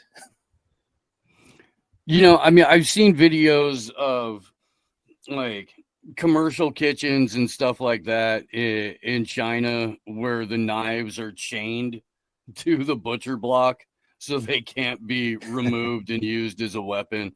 I would imagine that Australia isn't too far off from that. I would imagine that England isn't too far off from that. You know, we banned lengths of pipe over 3.5 inches in every use, but on approved commercial construction sites. It has to be under lock and key at all times. We've sent the Optimus robot army, and we've armed them with all of the machetes that we confiscated. So we've got machete-wielding robot guards protecting all of the other instruments that you could maybe perhaps use in a violent fashion. We've outlawed broomsticks entirely. You can only have a Roomba now. You can't do any of your own sweeping. Steve, it's going to come down to just a board with a fucking nail in it, like the old Simpsons Halloween episode. Like that's going to be the last weapon ever that protects us. Right? To chase the alien fucks away. The Simpsons predicted it again. It's so fucking ludicrous. But yeah, I mean, I guess when you've already banned guns, the next step is to ban anything with a pointed end. Perhaps a blade on it. I mean, they're already trying to get us to cut off our penises. Right? I thought those knives were chained because they were being stolen. It's either for prevention of theft or violence, but either way, you're not gonna let a Chinaman have a knife. I know, right? That's just That's just some Chinaman took my legs from me in Korea. Okay. It's because the choreography would be too badass. Like just a bunch of Chinese guys that know like how to do the katas with the knives and shit, getting like it on in the kitchen there. Like that should be banging. Just add some thumping music behind it. Great action scene. Former work colleague went to a restaurant and I think he was a bit rude to the chef and he ended up getting murdered by the chef in the restaurant. So yeah, they needed those chains on those knives back in that kitchen. See, be nice to your bartender at El Paso, you sons of bitches. Right, because I was the guy. I'm sorry. I need to bring Ryan up too. But yeah, no. I was just saying, I was the guy in the kitchen that would take care of the angry people. Like they would send me over. I'm like, all right, I got this. Get out of here. Let me take care of it. Yeah. Pasta would come out with a bouquet of flowers and offer to date somebody's cousin. They just, or just offer to get them their food in a timely manner because they're just hungry. The fuck. You guys know him and you love him. He is the founder and host of The Last American Vagabond with us on AT Lab Tuesday. As always, Ryan Cristian, Last American Vagabond. What's happening, brother? Good morning. Restaurant talk? Yeah. Every time Pasta's on. We have an Australian musical guest on, but all of a sudden we're talking about Pasta's restaurant experience. We were talking about, you're the one who brought off the knives with the chains, Steve. Our esteemed guest was talking about machete confiscation in Australia. Ryan, you may have seen a kitchen argument or two in your time, right? Oh, I was gonna say I'll happily, enjoyably get pulled into. It's for those of us, and I think it's a lot of American culture that at some point in our lives have worked in the restaurant industry. It's not just like it relates to so many parts of our lives. There's so many different. You could do it with a lot of social constructs where you're, school, sports, where you're working with people and you're dealing with weird, other personalities. But the restaurant industry is usually when we're adults, and we're dealing with these things kind of outside of a high school idea. And there's just so many fun stories about it that very much relate to so many different things of our lives, especially the kitchen. The kitchen is a fucking grueling, difficult place, but same as the front of the house for those that, with a little bit less heat, sharp objects, but still an enjoyable conversation for those that have been there. I always find it interesting, but those that have never been, their eyes glaze over and they're like, they don't like listening to us talk for 45 minutes about stories of, ongoing, but like if you ever watch these, series or shows about the restaurants, I love them. I find them all super entertaining. We brought up, what's it called? Oh shit. The Super Trooper guys did. What's it called? You're not talking about the bear, right? Beer Fest? No. The movie about a restaurant. It's Waiting. Waiting with Ryan Reynolds. The Super Troopers guys did. You guys don't know? That's crazy. Oh no, the Slam and Salmon. Slam and Salmon. There we go. It's like the underrated one that nobody knows. It's fucking hilarious. It's borderline better than Waiting. Anyway, that's just it's very Waiting sucks. I think Waiting's funny as hell. It's all right. It's more about the goat. And shout out to Lurkin there in the Mob Rules chat every Sunday for dropping those links too. That's disgusting, but thank you. I can't remember. There's another good one you'll like. It's an Italian New York one. God damn. I think it's called The Restaurant, maybe. More real. Danny Aiello is in it. Yeah. No, it's called Mob Front. No, it's more serious, right? It's called The Restaurant, I think. Dinner Night or something like that. It might be something like that. Yeah, it's a really good movie. If you're talking about the same one I am, it's pretty serious. It's more of a. But yeah. I actually argue. I said the same thing. This is, in my opinion, one of the most accurate restaurant movies I've ever seen. Is Oh, let me see if I can find that real quick. It's like a mob overlap. The father is getting out of the mob, and his son takes over the restaurant as the chef. Doesn't want the mob to be involved, and it's a really cool story. Well, See, I was I don't right. think it You were wasn't the son. The chastising son, me. it was one of the workers who had a gambling problem who kept Yeah. bringing the mob into it. And he's the sous you know? chef. Yeah, he's it's the sous really. chef. But one of my favorite scenes is when they come in from the kitchen, and the same dude who's in that what it Office is? Space, I think it's is the little Indian dude. He's like the host. He comes in, he says something in English to the prep chef, the expo. The expo then says it in Italian to the chef behind the line, and the chef behind the line then says it to the rest of the line in Spanish. I love that fucking scene. That's like, for me, it was the beginning where they had the new guy and he's scrambling, and the sous chef finally comes in and he goes, "Mise en fucking plat, everything in its fucking place," and starts banging things around. It's just kitchen things people remember. Like, you work with a new guy, it's fucking this kind of stuff people hate to talk about, but it's just, we all relate to those things, and you could make parallels to the world we live in today. I could do it all day long about jackasses in this field that don't know how to fucking put things in the right place. you know what I always talk about in that movie is that there's a scene where the head chef comes in and he looks at one of the prep chefs and he has a dull knife and he fires him. Right. And most people think that you lose fingers in a kitchen or you get cut because your knives are too sharp. No, it's the other way around. The dull knives are the one that screw you over because they don't cut through and they shimmy off and then cut people. I agree. I'm just laughing at Right Steve. off a tomato. That is agree actually that we could that's one of my favorite scenes actually. He comes in and he's like, "Oh, you cut chives?" And he goes, "Yes, chef." And he's like, "Give me a knife. Let me show you something." Like trying to teach him something. Takes a knife, cuts it once. He goes, "This knife is dull. Is this your knife? You're fired. Get out." And walks around because I will not let this be a haven for misfits. As a chef, you're going, "Oh fuck yeah!" Like I want a place like that where jackass idiots can get kicked out of the door for, you know what I mean. And anyway, this is my point. I like this conversation, but I can tell Steve's getting tired of the kitchen. I could do restaurant shit all day. I can. What the fuck was the name of that movie though? I'm gonna try to find it. Steve, you ever walked into a restaurant that was obviously mobbed up? Yeah, many times. It's a different vibe. I lived in Brooklyn Heights for a little bit. There were a handful of them that were fucking family establishments. There's a bunch of in upstate New York. All of the like diners and shit like that. All the Greek runs are mobbed up to hell and gone. Yeah. In Hawaii, I just want to get one of them to say gabagool. Take it easy, gabagool. Gabagool. Over here. Here's the. Here, I'll just bring this up. Here, bring it, Steve, so people can see what we're talking about. By the way, you cannot give yourself your own nickname as an Italian, right? Like you have to take the nickname that's given to you. And there was a guy who tried to call himself Frankie Gabagool. We called him Frankie Fucknuts instead. So don't try to give yourself your own nickname. It doesn't because you're super involved with giving mobster names, Pasta, right? That happens every day in your world. The only thing I was able to control is that one time when I complained when they started calling me Pasta, they started calling me Meatball. I shut the fuck up and let Pasta take hold. So that's fun.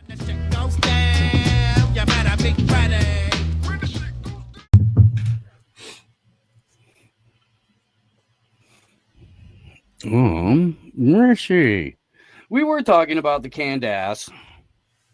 Yeah, no, like, she can be pretty decent on some stuff, but she's ultimately there to control conversation. And yeah, it's really interesting to hear that that's where most people are at. But I guess I'd agree with that. For sure.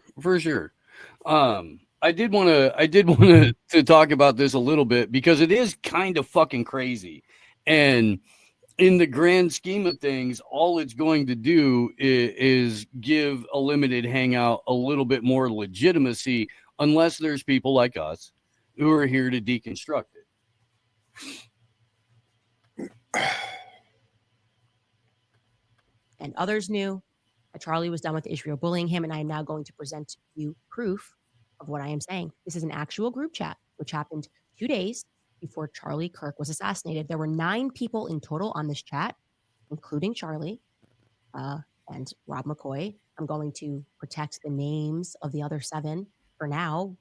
To be clear, I might actually release a name every day this week, but I want to show you this because suffice it to say, Rob McCoy was on this text thread, and I think it helps contextualize him as a person, in my view, that he would attack me for telling the truth about the pressure that he was facing. Take a look. So Charlie writes in this group chat, just lost another huge Jewish donor, $2 million a year because we won't cancel Tucker. I'm thinking of inviting Candace. Somebody writes, oh. Charlie writes, Jewish donors play into all of the stereotypes. I cannot and will not be bullied like this, leaving me no choice but to be pro-Israel cause. And somebody writes, a donor writes, please do not invite Candace. That might feel good short term, but it's not good long term. In my opinion, like all groups, you're going to get a wide variety of opinions. That nasty free will thing that God bestowed on us makes life frustrating at times after the dust settles a bit, maybe. So again, this is 48 hours before Charlie was assassinated. He was very clear and he was very explicit, and he did not back down, not in that Hamptons meeting, which they're all lying about, nor in this text thread. I'm not going to reveal the names of the other 7. Actually, let's just throw in Josh Hammer for funsies. He's on this chat. Okay. So what are we to make of that? Okay, now that I'm showing you this and showing to you that the conversations were real, I want you to reflect, and it took me a lot of patience to allow the lies that were being woven and the misrepresentations of people that were pretending that I was just, high on lying about Charlie and the pressure he was under, the attacks that not just me, Tucker Carlson, Megyn Kelly faced for trying to stand up and tell the truth about what Charlie was actually going through. Why are you hearing it, though, from me and Tucker Carlson and Megyn Kelly? Isn't that weird? You got people that are hosting a show. Have they, in like one honorable thing, come out and said, like, you know what? F a couple of these donors who made his life a living hell in the last couple of weeks. Why haven't they done that? Also a rabbi in that chat, like, why hasn't anybody made that move to at least say, to vindicate what I have been saying about what he was going through? That registers to me as very suspicious. I'm going to frankly say that it's suspicious to me. It makes me think that in the same way that Charlie was being pressured by money, that you might be now run by that same money, that those same donors might be running you to correct the ship and to focus yourselves on eulogizing Charlie as something and someone that never once flinched, never once for a single second doubted the Israeli cause.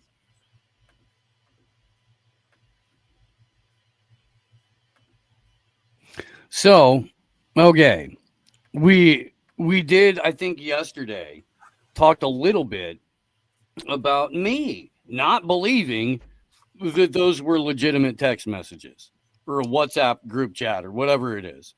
We talked about it. I was like, looks kind of fucking, I don't know, looks kind of shady. I'm not sure. I would like a little bit more information. I would like some corroboration about that. It's an odd way to present the information as far as I was concerned. And Andrew Corbett, the spokesweasel for Turning Point USA currently, who is now being alleged to have had an ongoing affair with the wife. I don't fucking know. I'm not gonna give it any time. You know so much about like the interpersonal pop culture dynamic of the unfolding of each and every one of these like social fucking like goblins that emerge in the Twitter sphere. It's like, oh yeah, then this thing popped out of this dude's zit on his ass. It's like, what? But he did confirm that. I have no idea. It's alleged. I'm not going to look into it. Okay, whoa. We're not jumping into another clip. Hold on.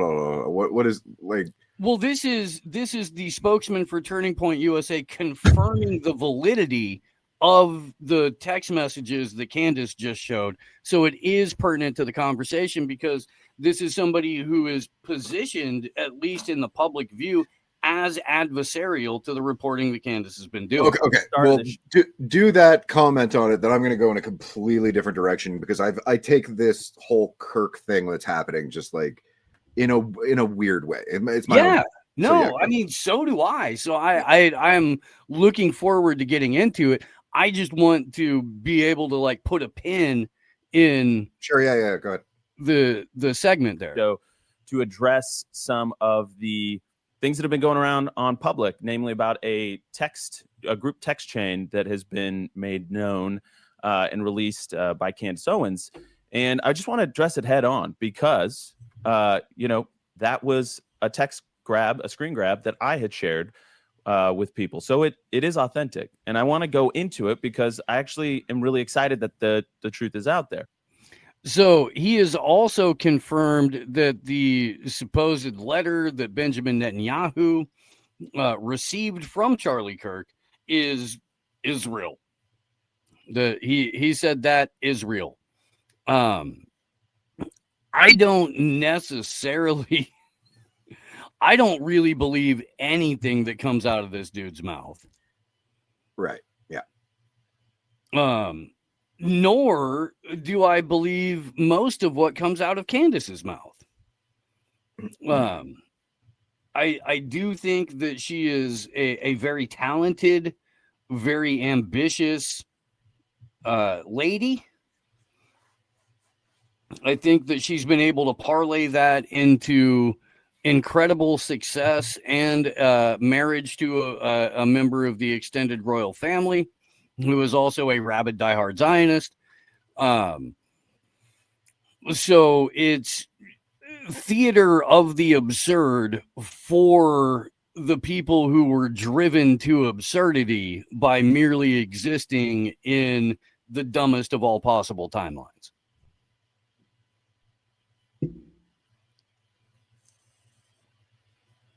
Okay, so all right. I'll go in a subsequent completely weird direction with it. Yeah. I'm here for it, buddy. I am.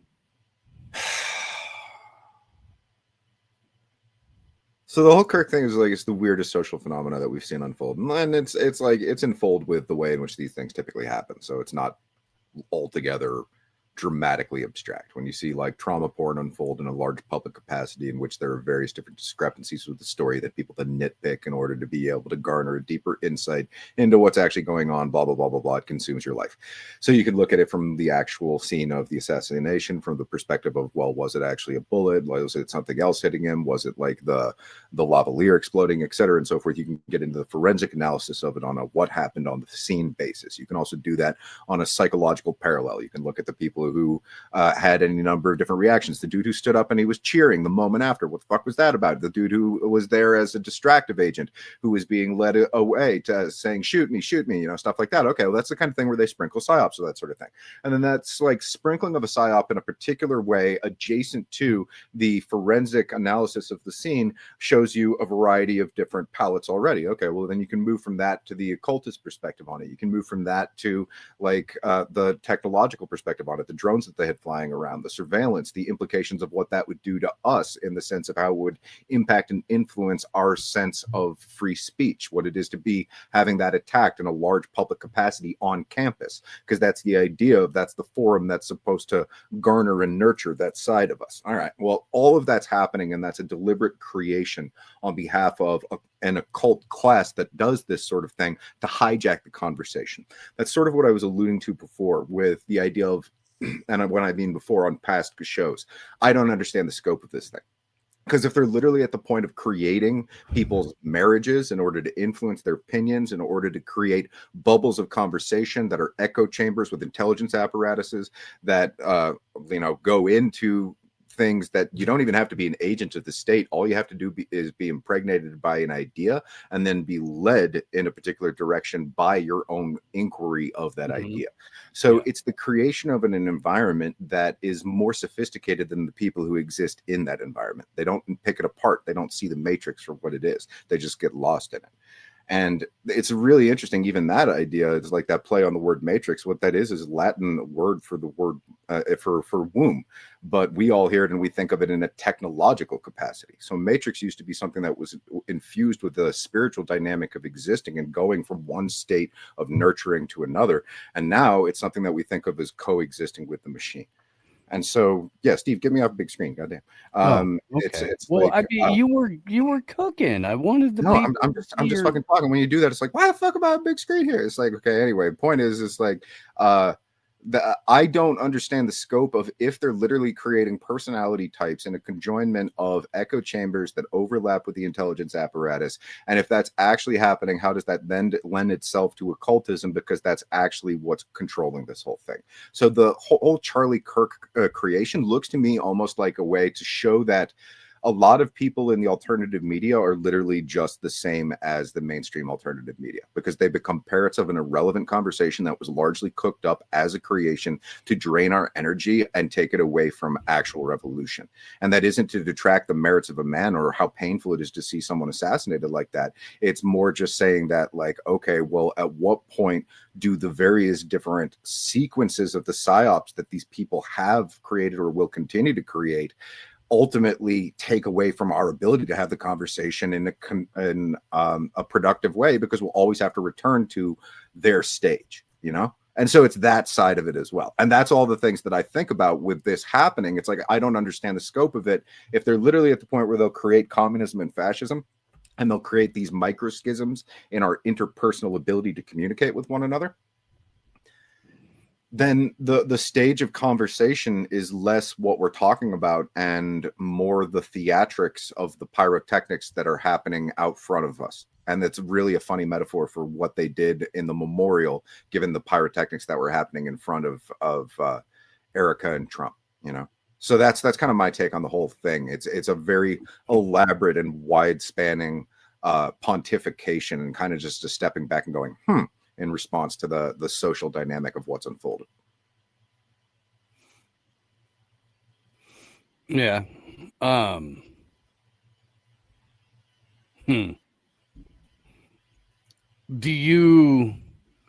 What kind of credibility do you give to the theory that, for example, like Terra Preta says, the entire thing was could be like I don't care if he was actually a person, if he's actually alive or dead. That's I'm leaving that out because it's like, thank you, I don't know, but like I'm getting into everything other than that. Like that, I really don't know. Don't care. Yeah, because that to me is the biggest limited hangout of all of this shit.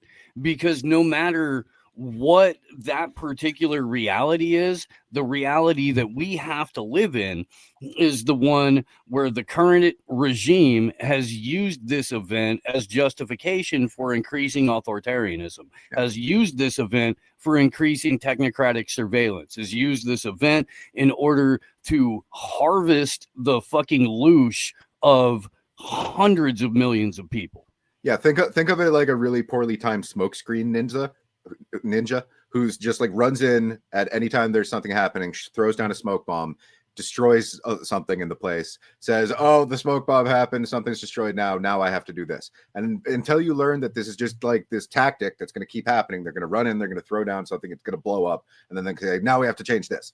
It's like, don't just analyze the apparatus that they use to fuck us. Look at what they're trying to harvest from fucking us. It's like, if you're busy staring at how many artificial veins are on the metaphorical cock that they're using to fuck you, you're not going to notice anything else that's going on around you. Yeah, and like, wow, man, that's a girthy, veiny fucking piece of fucking penis right there. And well, but also at the same time, from a stage show deconstruction, like I've watched people do like really great analysis on like the Boston bombing and the blood splatter patterns, just like being nowhere near what explosives would look like if they were real, and all kinds of stuff that goes into it.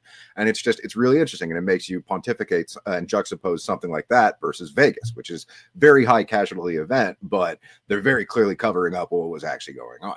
And so there are different like styles of doing these kinds of things, and different mixes and matches of the degree to which it's a Gladio B kind of facilitating of a psyop. It isn't just like always a one size fits all kind of thing. It's a department of stagecraft. So picking apart the departments of stagecraft, like, dude, I have a fucking like film school background. I used to grow up watching behind the scenes of stuff. I go and buy behind the scenes filmmaking books. When I was a kid. You want the commentary, you want to hear the director's point of view, all that kind of shit. I'm right there with you. and this is like my vocation as well. That's my primary avenue of things. I'm actually a fiction writer, and that's its own psychological construction and process revealing and all that kind of stuff as well. So it's like, it's one of those things where stagecraft is very interesting. I understand when people get lost in it, and then you're compelled to try and get other people to understand that, because for some people, that is their rabbit hole. Once you start to understand the degree to which there is this careful creation of the world stage by a cult class, and when people understand that occultism is actually very akin to worldview, to a cult is really just a hide. It can be good or bad, yeah. It can be, esotericism, all that kind of stuff, yes, but it's basically just hidden. But what we're in a war of is of worldview. And that means we're de-occulting, which is to make known and to make seen that which was previously hidden, in a worldview war that is being largely fought via stagecraft. The presentation of certain things in a certain manner conducive to the revelation of the population in the aggregate. And ultimately, that's happening slowly, I think, probably for the best of everybody, because if everyone realized all at once, they'd probably just go insane, and that probably includes myself as well. Like if we were all of a sudden started seeing auras and shit and all of the entities that are around us and whatever, God doesn't just watch you masturbate, so do pervy, weird, leftover ghost remains and stuff.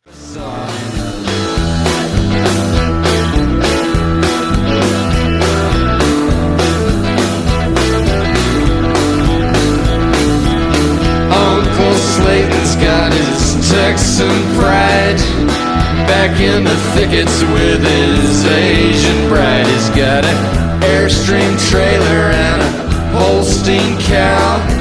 Still makes whiskey cause he still knows how. He plays that Choctaw bingo every Friday night. He had to leave Texas, but he won't say why. He owns a quarter section up by Lake Eufaula, caught a great big old blue cat on a drifting jug line, sells his hardwood timber to the chipping mill, cooks that crystal meth because the shine don't sell. He cooks that crystal meth because the shine don't sell. He likes that money, he don't mind the smell.